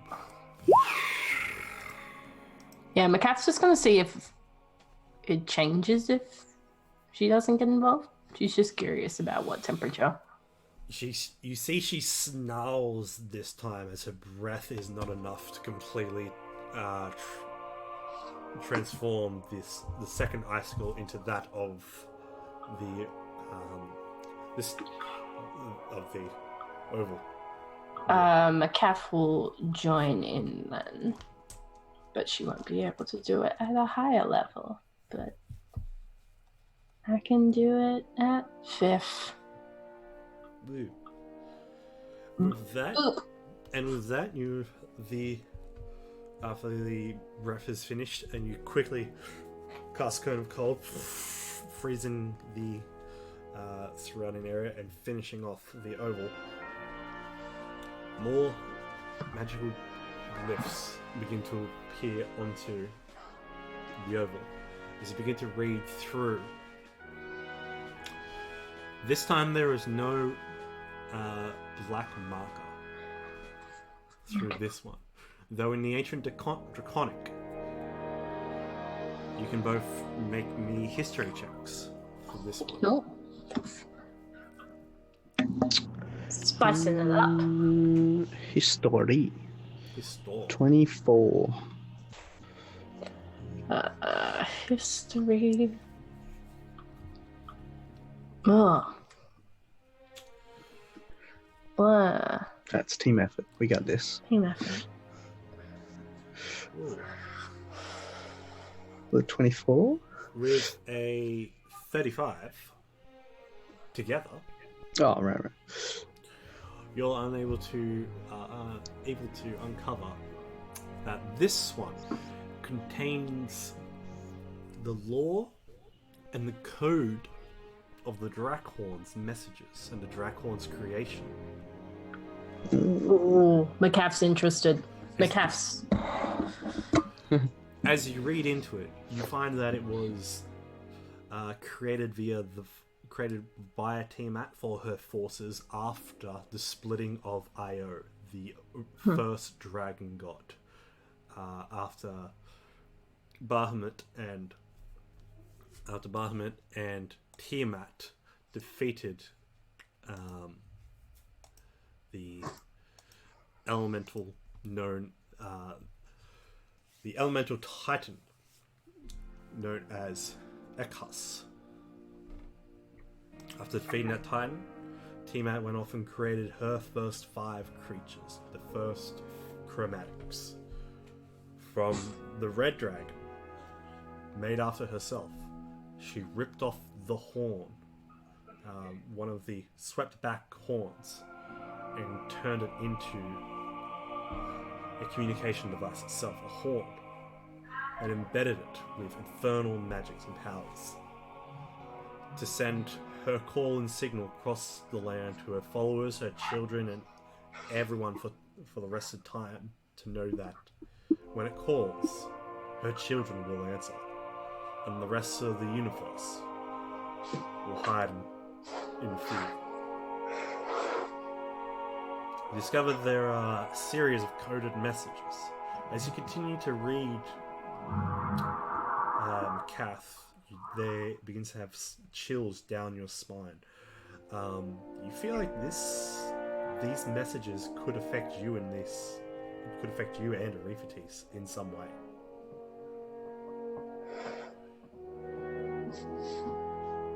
Did she get the sense that anyone with some level of chromatic blood would be affected? Make an intelligence check on that one. Because you know Belvin is a black dragonborn. You can assume that he's been through a couple. And he's still here. That was intelligence? Yes, please. No. 16.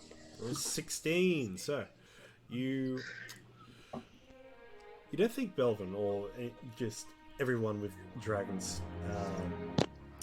like a dragonborn, such as Belvin himself, wouldn't be too affected, but you believe that since one of yourself is more from direct dragon blood, such as the lineage to the first.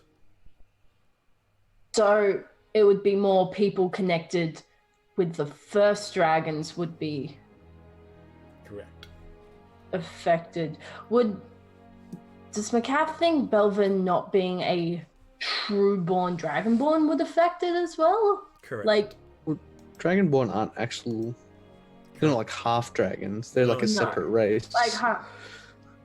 Yeah, they're not directly linked. So you feel like you'd be more affected than Belvin.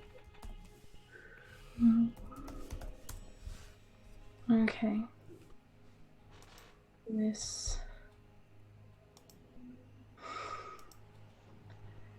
This is very interesting.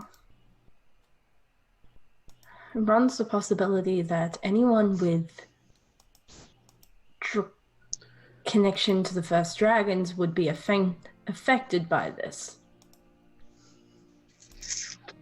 Ariphates would, because Ariphates is directly linked to the first white. But there is a chance I would be affected because I am also connected to the first white. So... Makes me think our priority should be to get rid of the Dracon.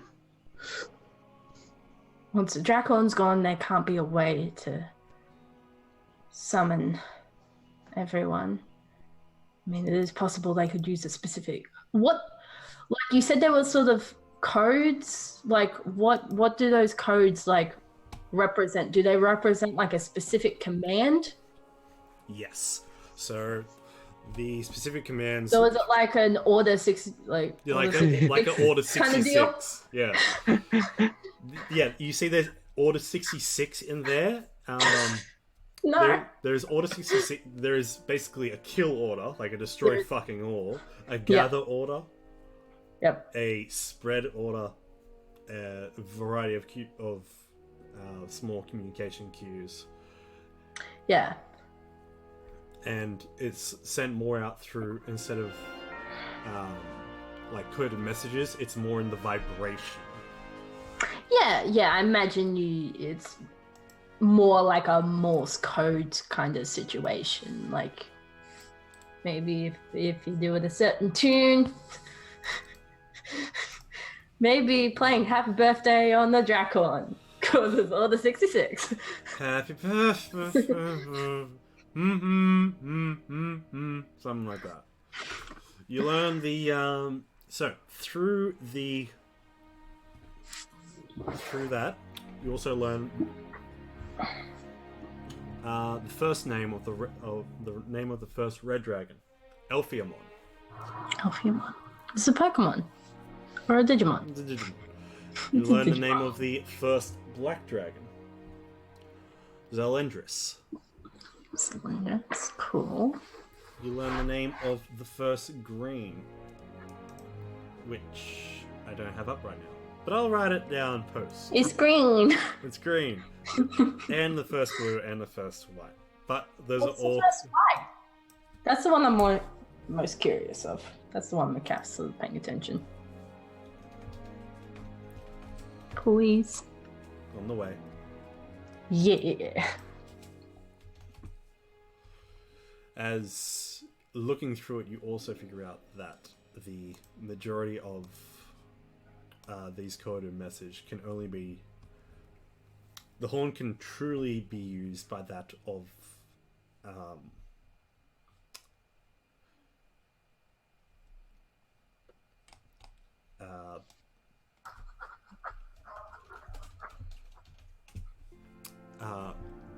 you also learn the horn's true powers can only be used and accessed by those of her kind, the true power, the true calling, or through those born from the line of the first.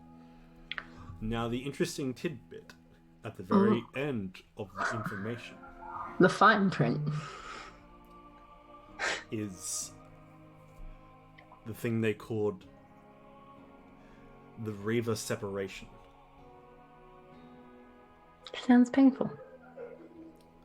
As you go on to read more, the Reaver separation details the deaths of all 5 of the firsts, separated into masks. Oh shit. Through the collective ripping of a soul from the darkness of the void.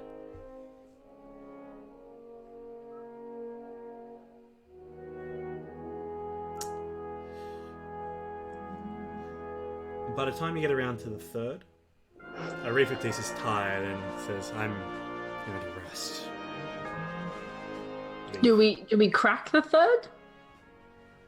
Or is she going before we crack the third? She's going before you crack the third. What the fuck? It might be best if we leave this one for another day. I think. Well, so far these have been pretty critical information. The third might be just as important. Who knows when we'll have another chance? This is your party we are talking about. Verifatis, please, do you have room for just one more? I'm heading to Waterdeep tomorrow and I'll get you something. Chocolate? Make a persuasion check at advantage. Yeah. Well, I kind of already promised her that I would, and she kind of seemed on board. But now you can get her more chocolate. No, I think it's fish she likes. Chocolate fish? Swedish fish. Swedish fish. Dragon not like Swedish fish. Tuna. It's not a tuna. Oh, 16. Still, on a 16, that's enough for her to look over to the area where you've been blasting, and she will let off a frost breath. And I will do another kind of cold.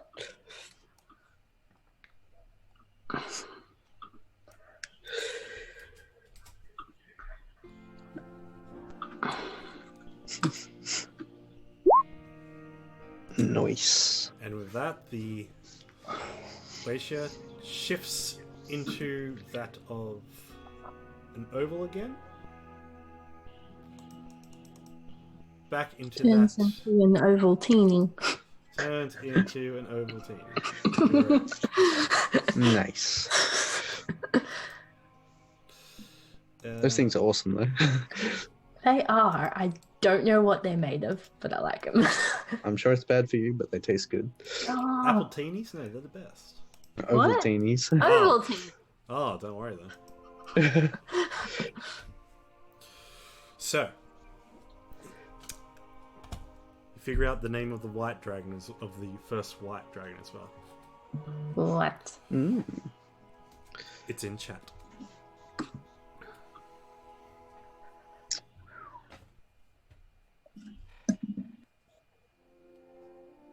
Okay. If that works for everyone. No, I I got don't like the 3. names. Change them. I got 3 of them. Cool.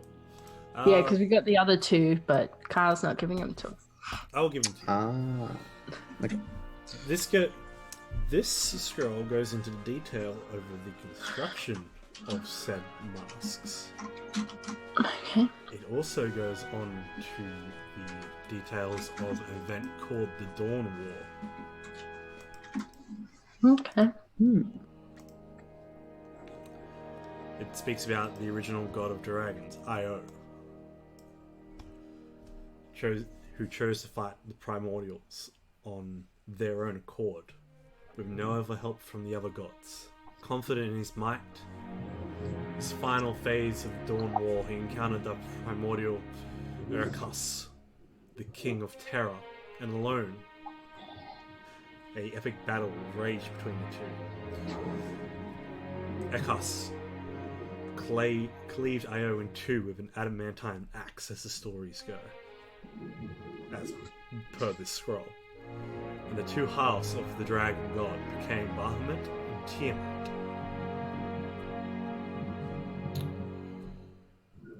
The blood that was left over from the dragon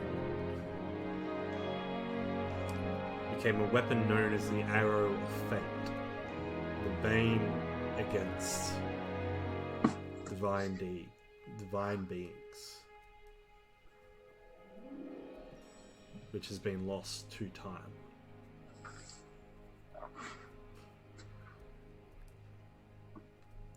The next phase of the scroll goes into talking about the deconstruction of the masks. as the revived firsts will take the essence that they sacrificed into the masks, separating it from this Reaver soul.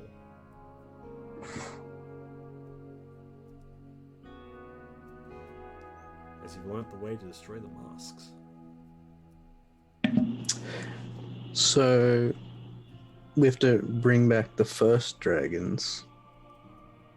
Or they'll be consumed if the first dragons are restored. Not that, yeah. Doesn't seem like a great way of destroying it. Yeah, Seems like you're it's causing more trouble. There is a lot of within the text itself. It gives a lot of leeway into knowing the first. Make Arcana checks.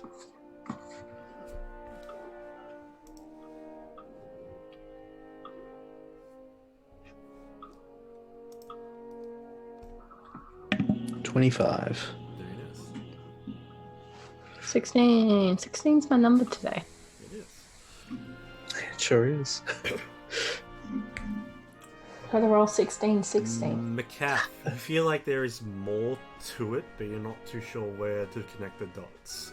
Though you do know the magic's presence. How, Casimir, you understand that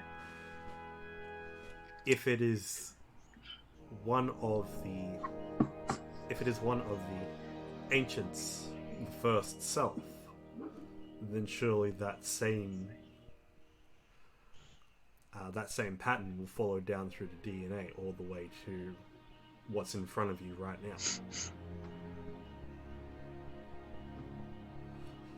The lineage of the first, you believe, could be substituted as a method to break the mask. You don't know what personal cost it will come to that creature, though. Whether it be alive or dead. So the essence within the mask could be absorbed by someone within that lineage. Correct. Though the void soul in it will be is a completely unknown variable to you. Yeah. And with that, we're going to have a quick break.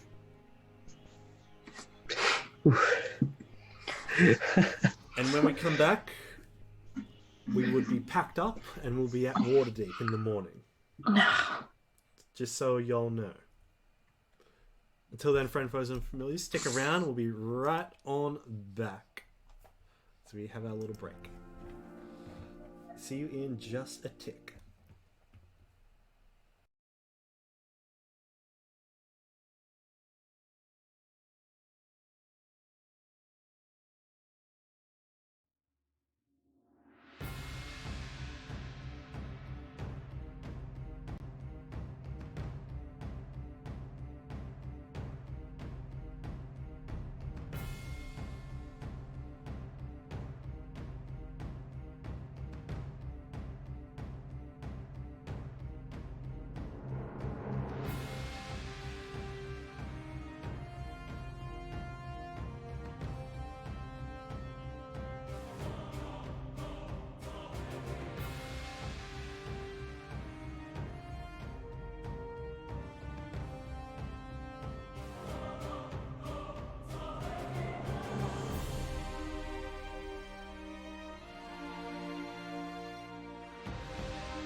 reading them. Just secretly got a little porn magazine there. Oh, when I was studying. You're witness, but you're mage handing. No. Oh. You didn't go live, did you? Oh yeah.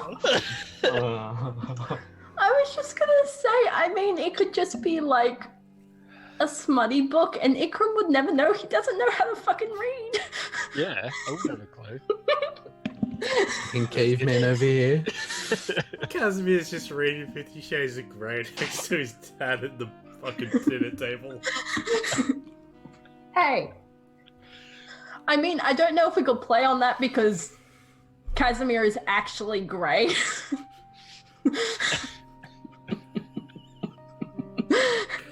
There's a joke in this. This combo went fucking mental. This is what happens when you go live before we're ready. No, we were ready. It was just brilliant. No, we weren't. So, we actually didn't answer Brad's question. Oh yeah, we never answered the question. Well, I mean, we all know the answer to the question. You just want to hear it out loud. Yes, me and Sandstorm were cuddling. Okay, that's better. No, my calf would have stayed with Delvin. Easy. Very nice.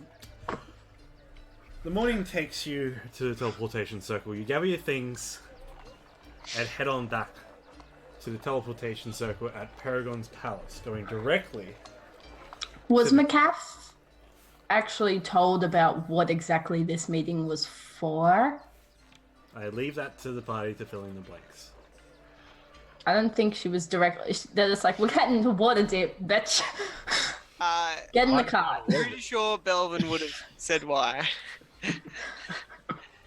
Would have informed you about the last meeting. Can you tell me? Because I wasn't paying attention. That's why. Yeah, you go to jail. The last meeting was just a meeting because it was just after the dragon attack. Mm-hmm. We were discussing on the next plan of action. We found out heaps of information about the cult and like different strongholds and stuff. So is this Arcane Brotherhood or anything? This is about to, yeah. And then we found out information that we might, we could try to ally ourselves with the Arcane Brotherhood. We know that they were searching for someone from there that was lost in the northern ice sea. McCaff will just... Metcalf. That's when we decided to go try to find you, and then you were going to be a link that we could go to the Arcane Brotherhood, allied themselves and stuff. This meeting is like a follow-up meeting, I'd say. Would McCaff know if this sort of council would have anyone from the Arcane Brotherhood on it? Type of thing? This meeting, with you being away from the world, you have no idea. Would McCaff, just drawing on previous knowledge though? Drawing on previous knowledge, you know that the Brotherhood wouldn't get involved in world dynamics unless all major families agreed. Okay, so there's like a possibility that after everything she's heard, that there could be at least a representative from there. Could be. McCaff's gonna dress bitchin' then. That's the only way I could describe it. She's like her previous outfit that she came in was sort of something she could still sort of move in and everything. This is like, she's got like a big fur cape on. This is very formal, very regal. She's got, it's very sort of ornate. Her hair is decorated. So, yeah, she's just going to look as formal as she can. What about the rest of you? I only have one outfit. As you put on that one outfit, you have those bags under your eyes and you are tired. That's my secret, Cap. I'm always fancy. Yeah, I'd put on my formal attire as well, yeah. Sandstorm? Sorry, my outfit. Would you like to dress fancy or just go as is? Well, if you're going, I can't get a match. You can't just fucking. I'm not fancy. Yeah, but you're never fancy. Yeah. I don't even think I was at the last meeting. Was I? I'm definitely gonna be matching my belt. I think you were dead. No, Was I at the last meeting? Was- you were. I You don't were think at the Rob last meeting? was. I think you were dead. Ikram was. I don't think Rob was. So, as you guys teleport in, you Wait, before make that, is Ikram's clothes like a bit dirty and a bit grubby? Nah, like, Is he a bit grubby? clean man. I always clean him off. Yeah. Yeah. So I can So magic that filth away. if The old Casimir- high pressure hose. Give me Might the old get the- Pino Clean spray. The old fire hose, like Yeah, spray down. wall. Macaf will just sort of that word I don't know how to pronounce. Prestidigitation. I know it's not. prestidigitation. Yeah, go. Shut up! I'm tongue tied. Fuck you. Go on. She'll sort of put some kind of some little flowers and make him look just a little bit nicer, and also she'll give him a few little braids. Just to get the hair out of his face, she'll just braid it back a little bit. It's always just been there. It's always been I'm comfy just as well. picturing him just sitting there like, It's nothing like too extreme or anything. no, It's it's just weird for him. if How to react. if she's allowed to, she'll ask him beforehand. So And but she'll also look like really excited to do it. So, but yeah, will he allow her? It'll just be weird. I imagine the rest of the party is like watching Macaf like do it, and it's like really confused. just at the breakfast table, and Samson's just like taking care of his ears. Yeah. So, as you all arrive, upon entering the marble hallway that is the location of this teleportation circle into the Lord's Court, where you can see that there are servants and city watchmen waiting for your arrival. You were led through the same thick oak door that holds a stained glass depiction of the city in its center as you enter into the Lord's Court. This, same as before, and we're not in the city, we're actually in somewhere noble, so we're just going to put on a better song. Just some better tunage. Oh no, that's not. That's not. There we go.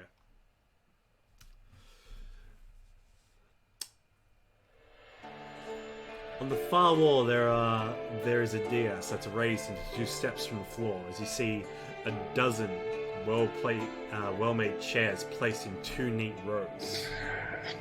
There is no throne or other overt symbol of rule here, as you remember from last time. The center of the chamber is a well-swept expanse of pink marble, with visible grooves where speakers have been placed to address the Lords of Waterdeep in different standings. The walls are made of mahogany with inlaid gold leaf symbols of the city guards, multiple noble families, and you see sigils and symbols of temples and deities lining along the walls from Helm to Lathander.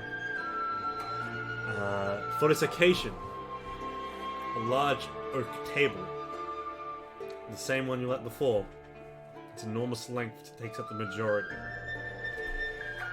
of the room. As you enter on through, you are announced Introducing the Court of Riverguard. At that, the room goes to a hush. This room of gossiping nobles, military personnel, and adventurers alike stop and turn and rush towards. People come out and offer to shake your hand. They say their gratitude while soldiers and military officers come through and salute you as you pass, clearing a bit of a way through.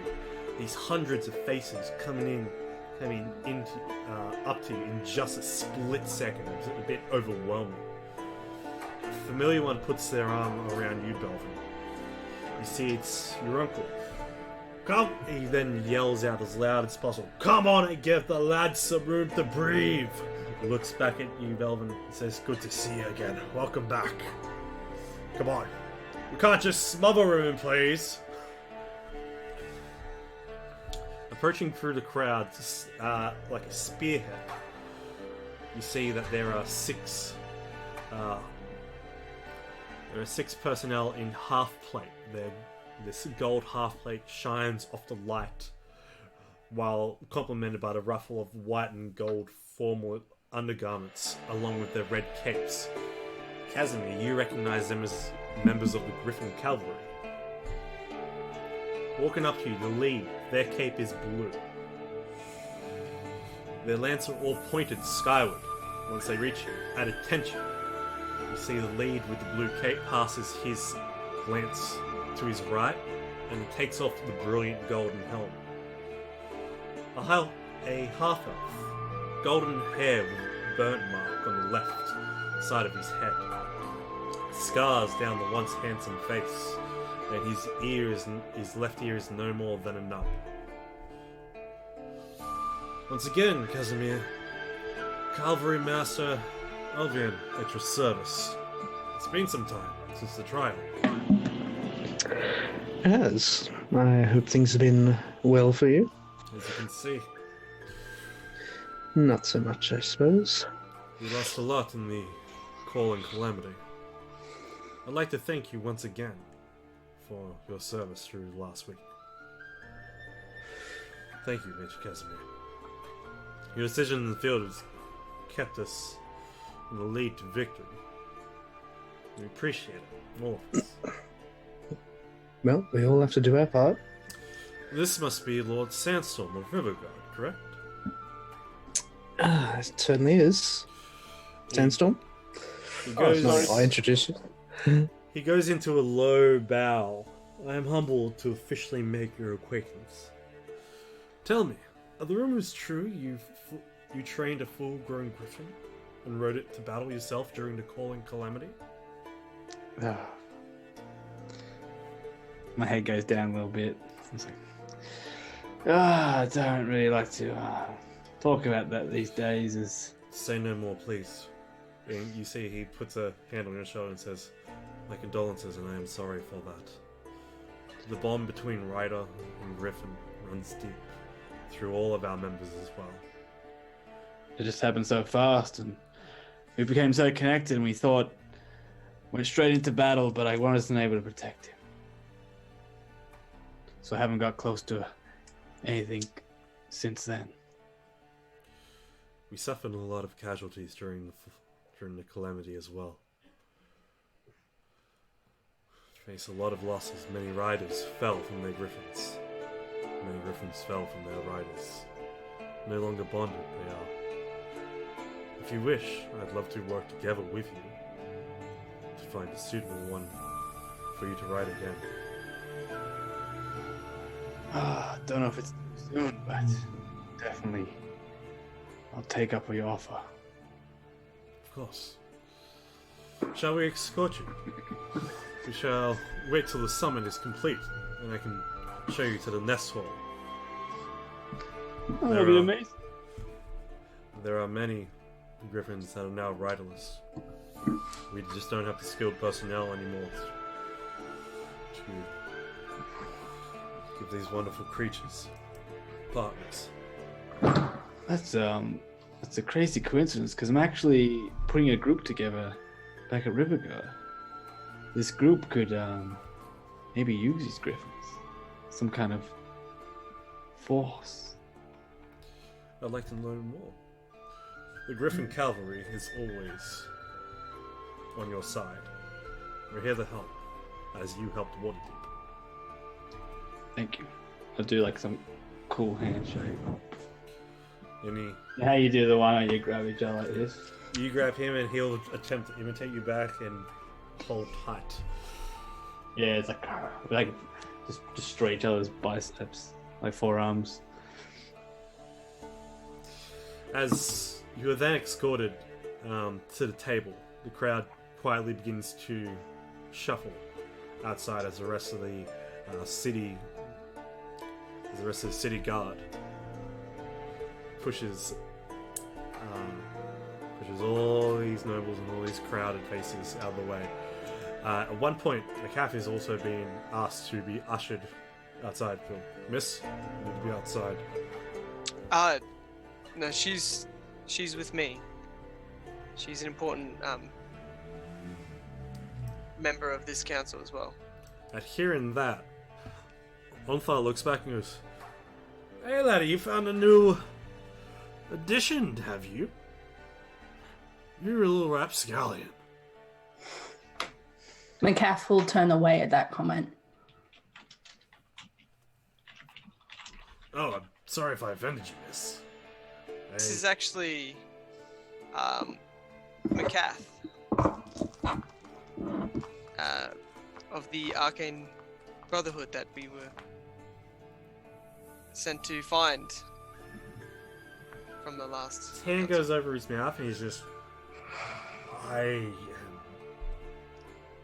deeply sorry. I'm sorry if I offended. That's completely fine. I'm sorry for my hasty reaction. Yes, I have returned on my own accord. Delvin, I did hear the reports. Your own accord. Yes, it is quite the tale. Tell me, mate, you gonna be up to no good, or are you gonna actually help us? I don't want to waste another breath on you if you're not gonna do this for the rest of the world. I would not be here if I had no inkling to want to help, would I? That's the spirit! And he reaches around and gives you a big old pat on the back and says, "Ha! Feisty! Dangerous! I like her. I like her a lot." He goes walking off towards the table. Belvin would just smile at McCath and just give her a nod. As you're escorted into the chamber, you then see that there's a little bit of a different layout than previous. Last time you saw that the Galt Never Ember, this boy here, was seated at the head. He now sits 2 rows down from the head of the table, from where he sat before. Seated in the high-backed chair of extravagant silver, wearing a white and silver open robes of an archmagi similar to that of Candlekeep Casimir. Her long braided silver hair flows down her right side, reaching halfway down the midnight blue velvet and lace dress, while being adorned with jewelry and medallions, both of prestige and magic. "Court of Riverguard. It is a pleasure to meet you, and I wish to get to know you all personally. But you must excuse the niceties and formalities, I believe. As you have a report to give on your exploration to the north, the Galt and Remilia inform me that you failed to bring the member of the Brotherhood back, yet here she stands. Do you care to explain?"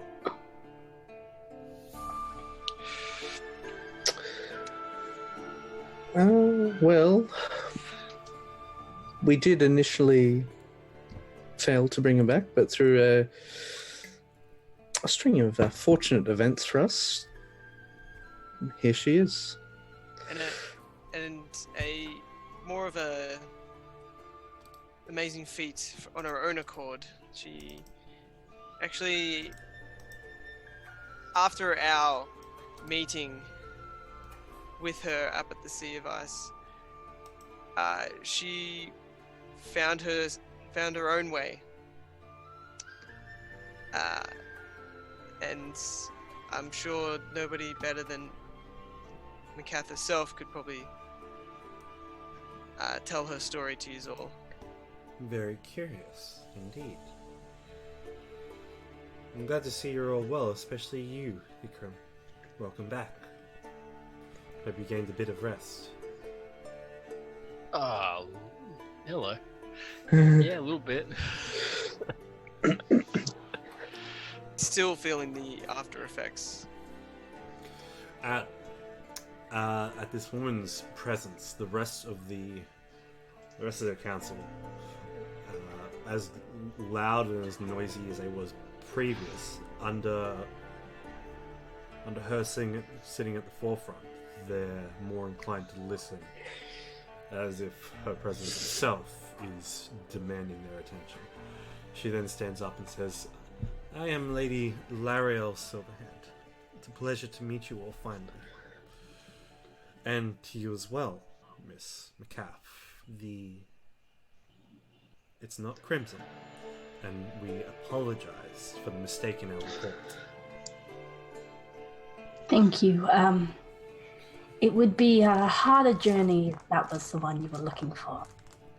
Or easy enough, she is buried in the Waterdeep Cemetery.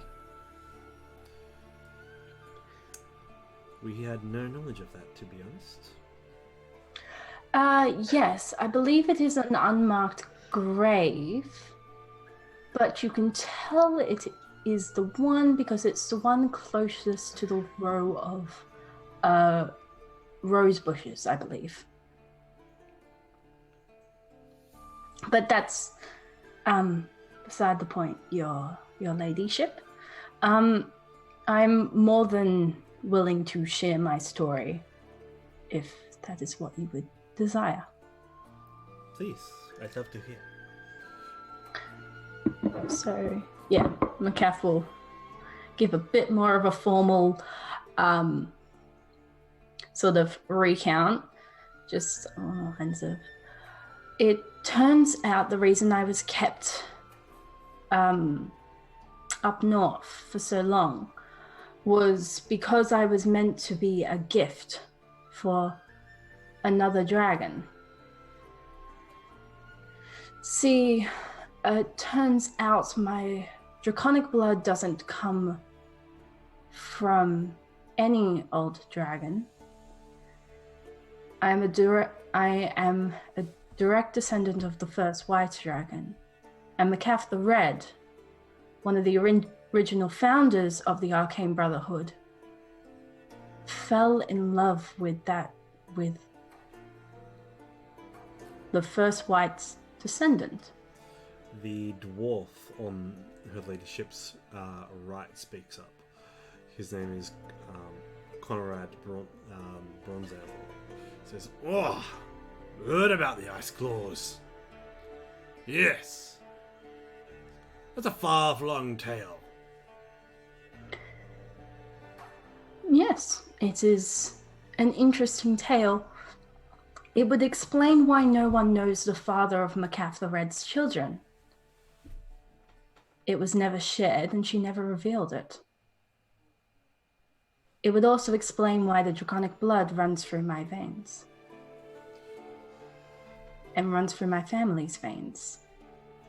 However, once I was acquainted with this dragon, she saw me not as a prisoner or a slave to be used for the use of studying magic, but rather as a daughter or a granddaughter, her own blood looking back at her.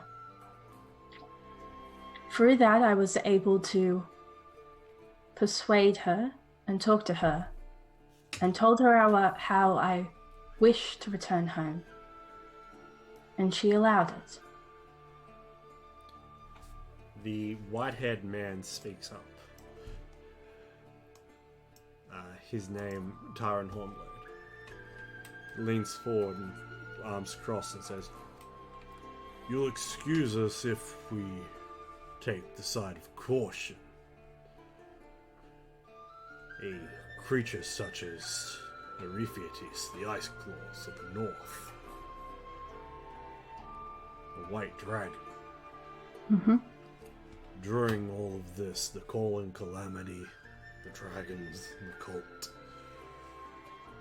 On the side of caution, I'm going to take all this.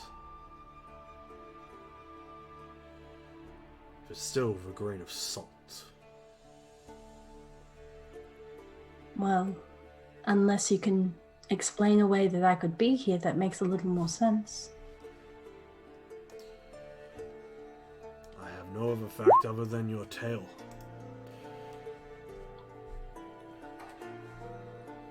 My tail is behind me. This is the truth.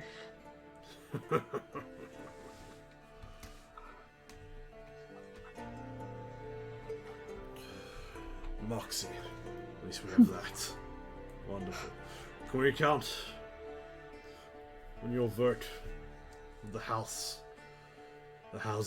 and families of the host tower for the Arcane Brotherhood to back us?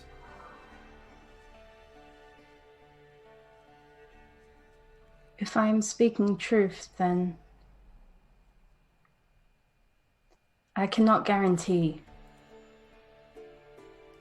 that they would be on my side. I am their shining gem, but it is not a place I go back to. It is not memories I relive lightly.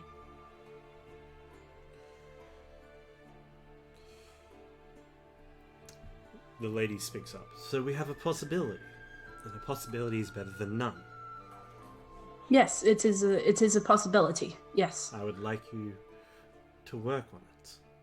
Try to make it happen, or at least sway what influence you can. The more arcane means we have, the better equipped we can be, the easier we can get around. We are talking about moving armies here. Which is on to the next course of business. King Melandric, the Elven King in the green, in the dark drab green armor, speaks up. He talks about, you see, there is actually with a lot of passion. Bolstering patrols and fortifying strongholds. 3 have fallen in the last weekend. First was Altland, a survivor claiming a choking mist.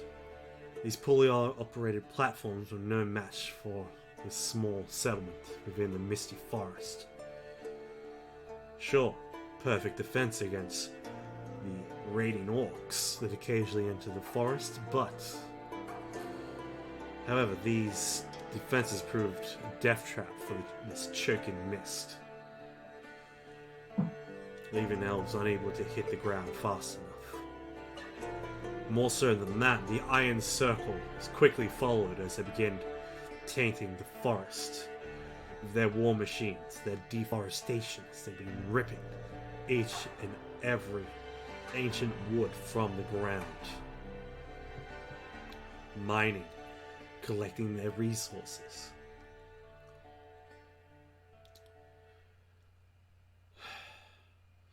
You then see Remilia speaks up.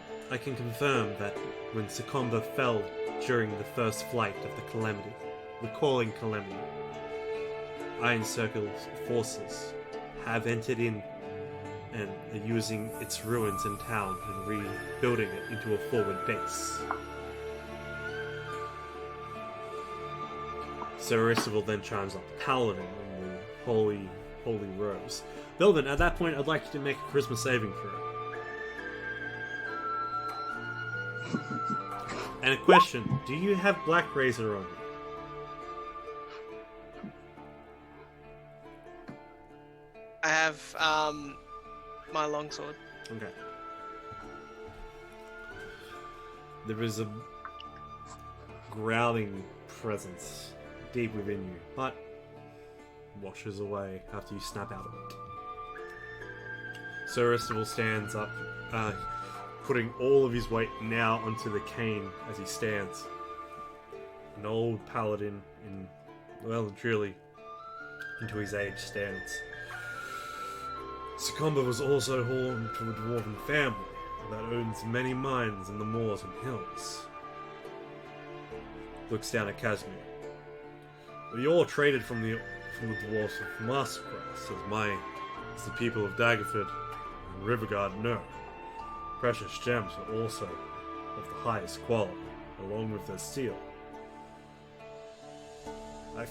It's my fear, as we have not seen any of them from the refugees during the calamity that have come to Daggerford. If this clan is still alive, I believe they are more enslaved to churn out the higher quality arms and armor for the Iron Circle and the cult. If this turns into a resource war, it will be best to strike when the iron is hot. Conrad speaks up. What's the name of the clan, boy? The old man looks forward and says, Gallowglaws. Conrad then speaks, their ancestors hard as fighters and wouldn't give it up their fight. Unless it was to save the rest of their people. Curious. And that's where we're at now. I believe it's smart to strike first against the Iron Circle and at least deal a blow back against the cult. We destroy their vanguard, destroy their militia. It could be easier to take on the next process. It would also give us a chance for our forces to work together, for us to build these relationships and work as a team. I ask you all for assistance.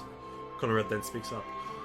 If you've let one clan already fall to the cult, then I'm not going to be sparing more until I can guarantee the safety of the Gallowglass. You mentioned the Gallowglass. You all know that Jesse Gallowglass runs the Dragon Brew Inn.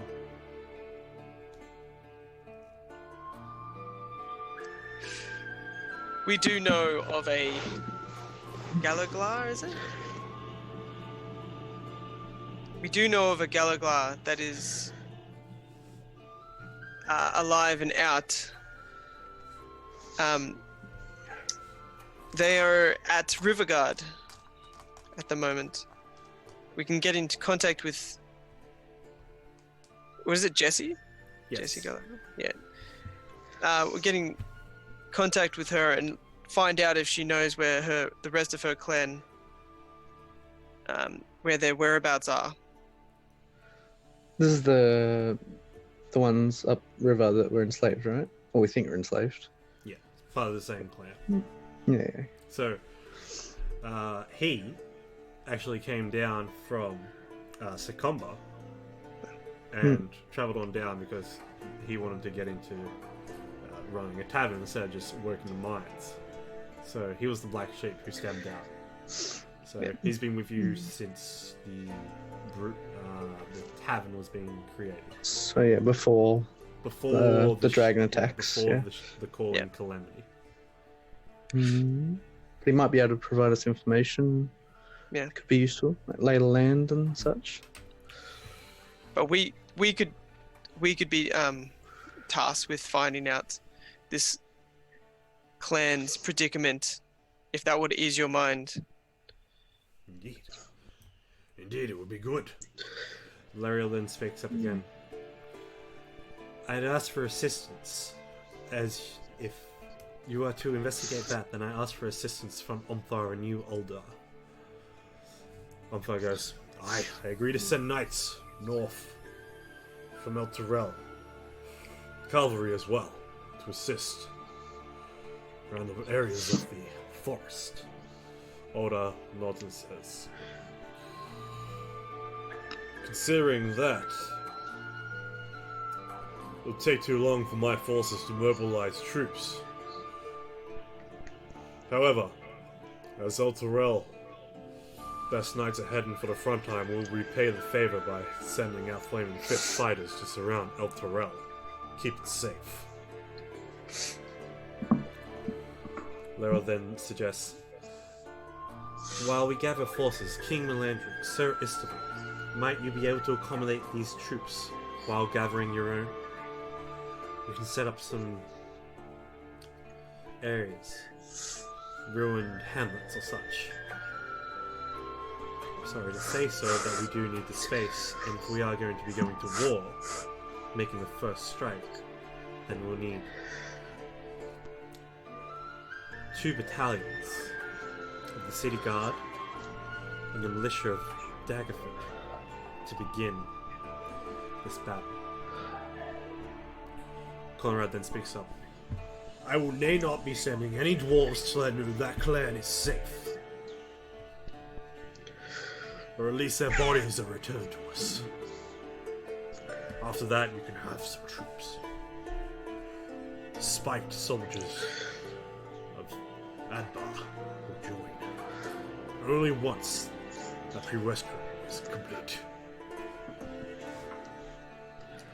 And what if your soldiers could turn the battle? What if we require soldiers to save the other clan?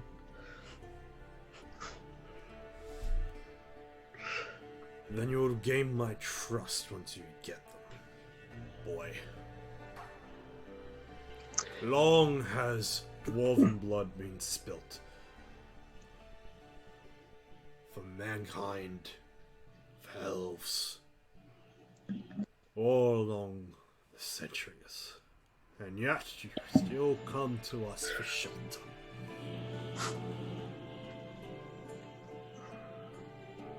Look around you. Everyone here is lost to the cult. We can't just sit and hide. We have to fight. I'll leave the decision up to you. You can make a persuasion check or an intimidation check. Persuasion, I think. I'm not trying to intimidate him. Okay. He seems pretty stubborn.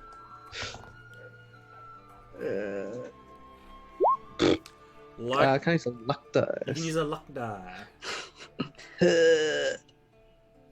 Yeah, 24.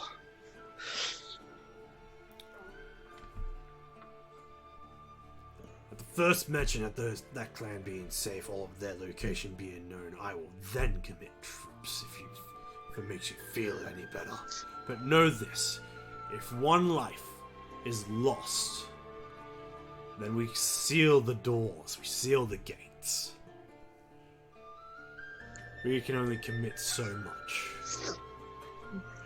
As soon as we contact you on their whereabouts and what we find, is that when you will deploy your own troops to aid? Our mages can contact yours and we can set up a network.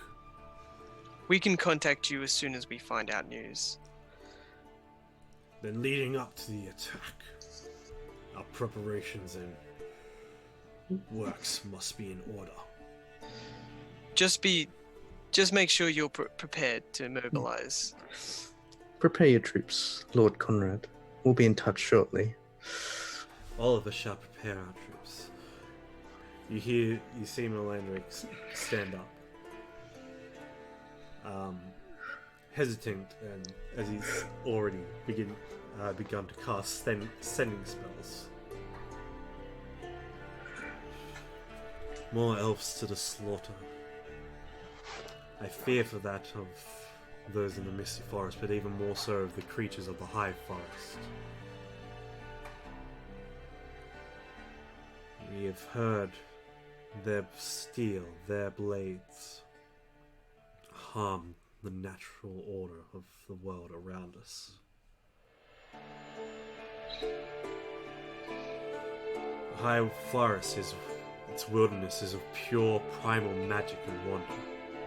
Delane then speaks up, looking over to Ikram.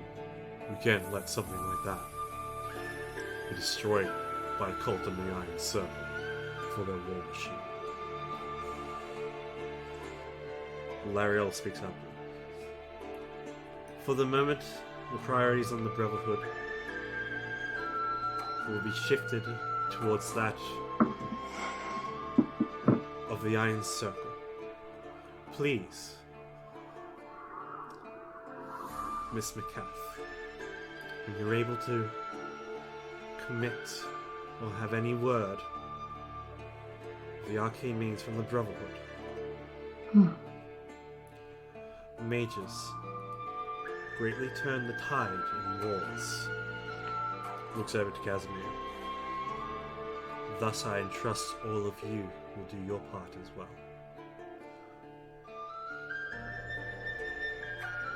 Could trust in us. I leave the discretion of how to go about this to Riverguard, but know that this investigation will be watched over by us all. You will be, if you wish to join the front lines, you will be ranked. If your investigation leads you to a more subtle route, then please keep all forces notified. Sir Ristival, you are given charge as Commander-in-Chief of this campaign. Sir Ristival nods and says, and looks over to Onthar. I request Serpenthelm is given the title of General, along with the rest of the court. With that, you can all make persuasion checks. Including McCaff. Including McCaff. Cool. I'd be a disadvantage. You're not at disadvantage, just minus Just 3. -3. Damn, Sandy! King of Mazra, what do you expect, guys? And with that, the Court of Riverguards turn into the Generals of Riverguard. Oh shit. As the council winds down, the Iron Circle is made the target for the first joint force to protect the Misty Forest and the Western Highlands and to reclaim Sikomba. Thus, Sir Ristival and King Melandric take you both aside.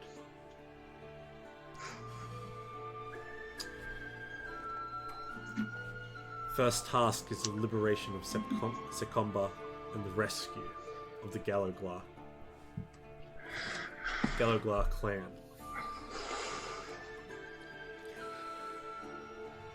And with information that there is a Galloglar at Riverguard, you are asked to immediately return home and investigate. You bamf back to Riverguard.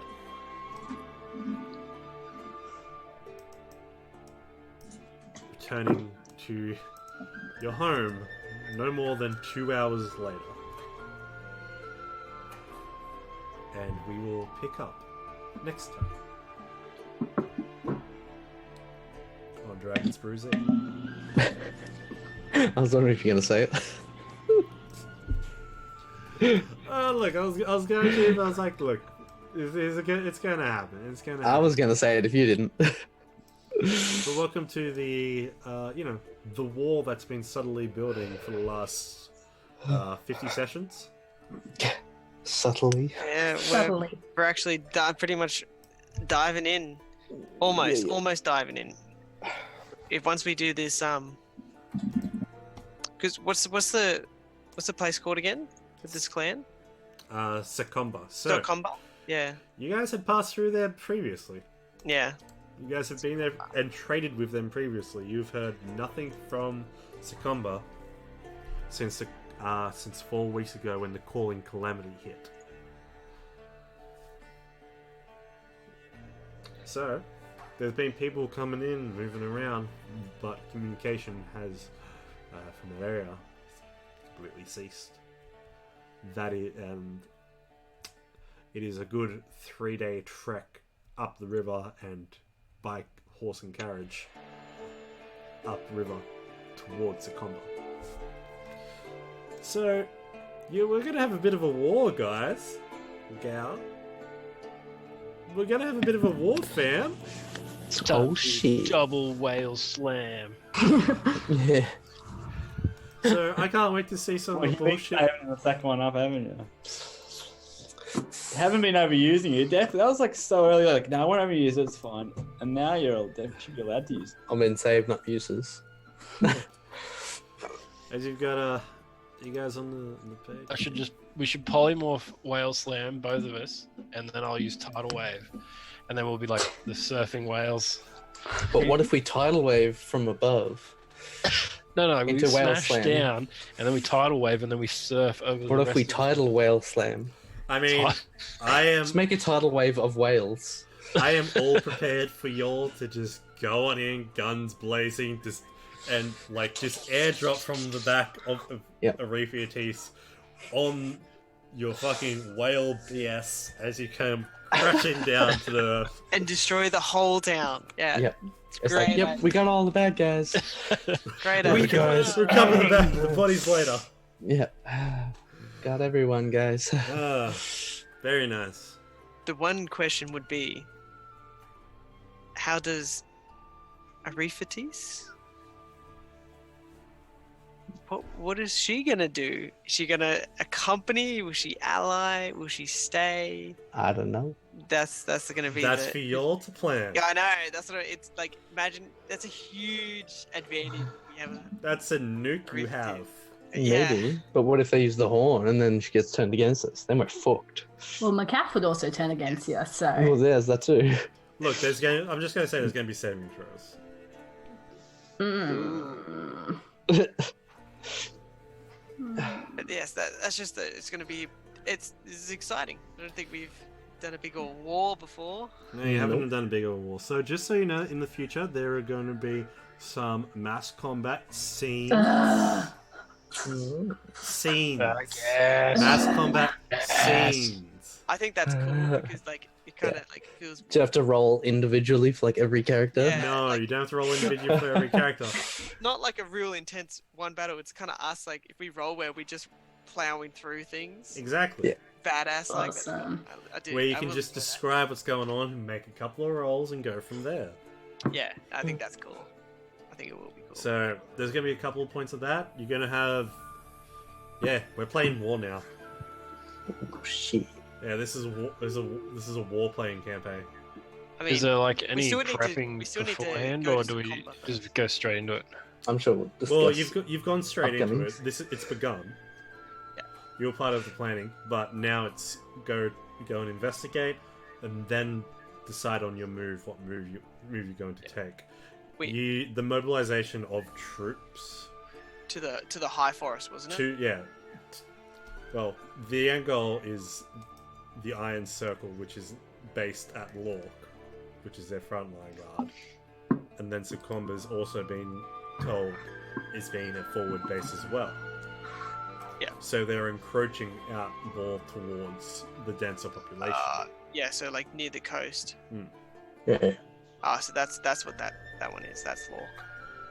Who's the guy that's Okay, sitting so- next to me at the table?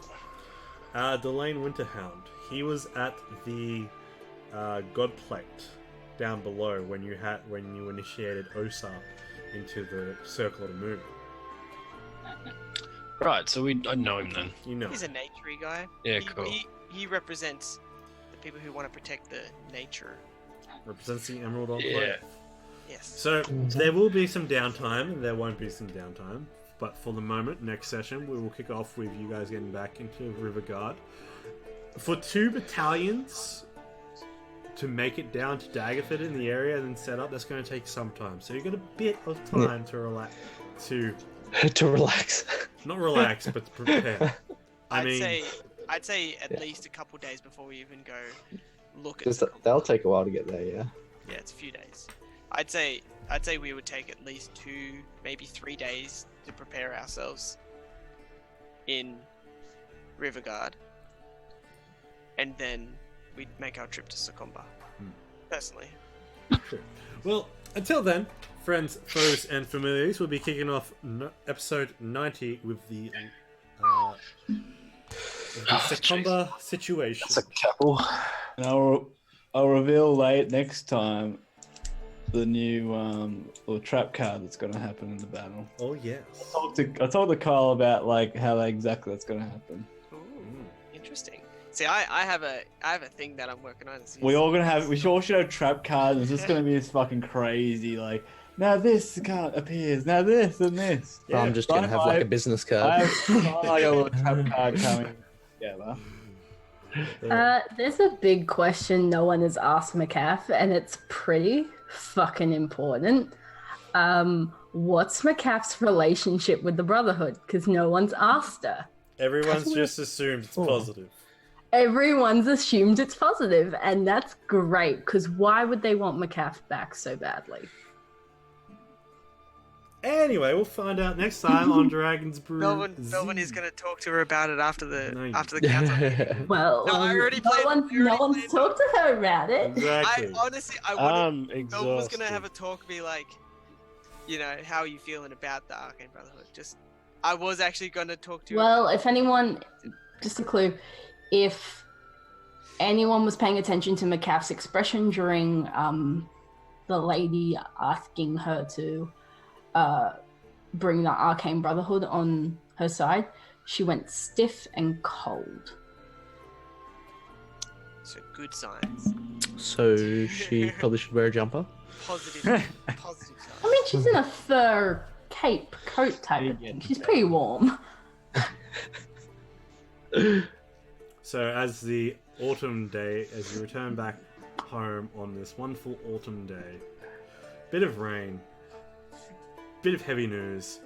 Until then, friend, foes, and familiar, Joegasm, sell yourself. Sell your body. $5. Gold! Oh no, sorry, I meant to go further. Right? That's right. No, not too late. Yeah. Right. Hold on. Here you go, sir. You're gonna. Have a $5 note ready? It's not working. I Yeah, don't know. just it's Anyway, coincidence. You can catch me on Monday I night promise it's for Unders coincidence. Achievers D&D, where I myself outbid you. where myself and V do a D&D game with some wonderful people. You won't be able to catch me on the Vice. I don't believe so, but we'll play that one by ear over on Tall Squall's channel. You can also catch Tuesday night community night over on Joygasm's channel, just on his little Thank you. doobly doop over there. But until then, friends, foes, and familiars. Yes. With me appearing on the Underachievers, I'm taking a bit of a mental health break because I've been dealing with a lot of shit. So you probably won't be able to find me for a bit. I'm still in the campaign. It's just Step. this Just one taking a breather. to sort of to handle, and I'm more sort of in sync with McCaff than I am with Ophelia. So yeah, it will just be. I'm there. Kyle's cool. All my friends are cool. They're all really cool cosplayers and artists, and they always draw their characters. And I look at it and I cry, and then there's me who just draws my character in situations that I can't post on the internet. Because someone's got to be Post on the internet. That's true. We need that person. Anyway, till then, friends, foes, and familiars, keep rolling 20s. We're out. Bye. Bye.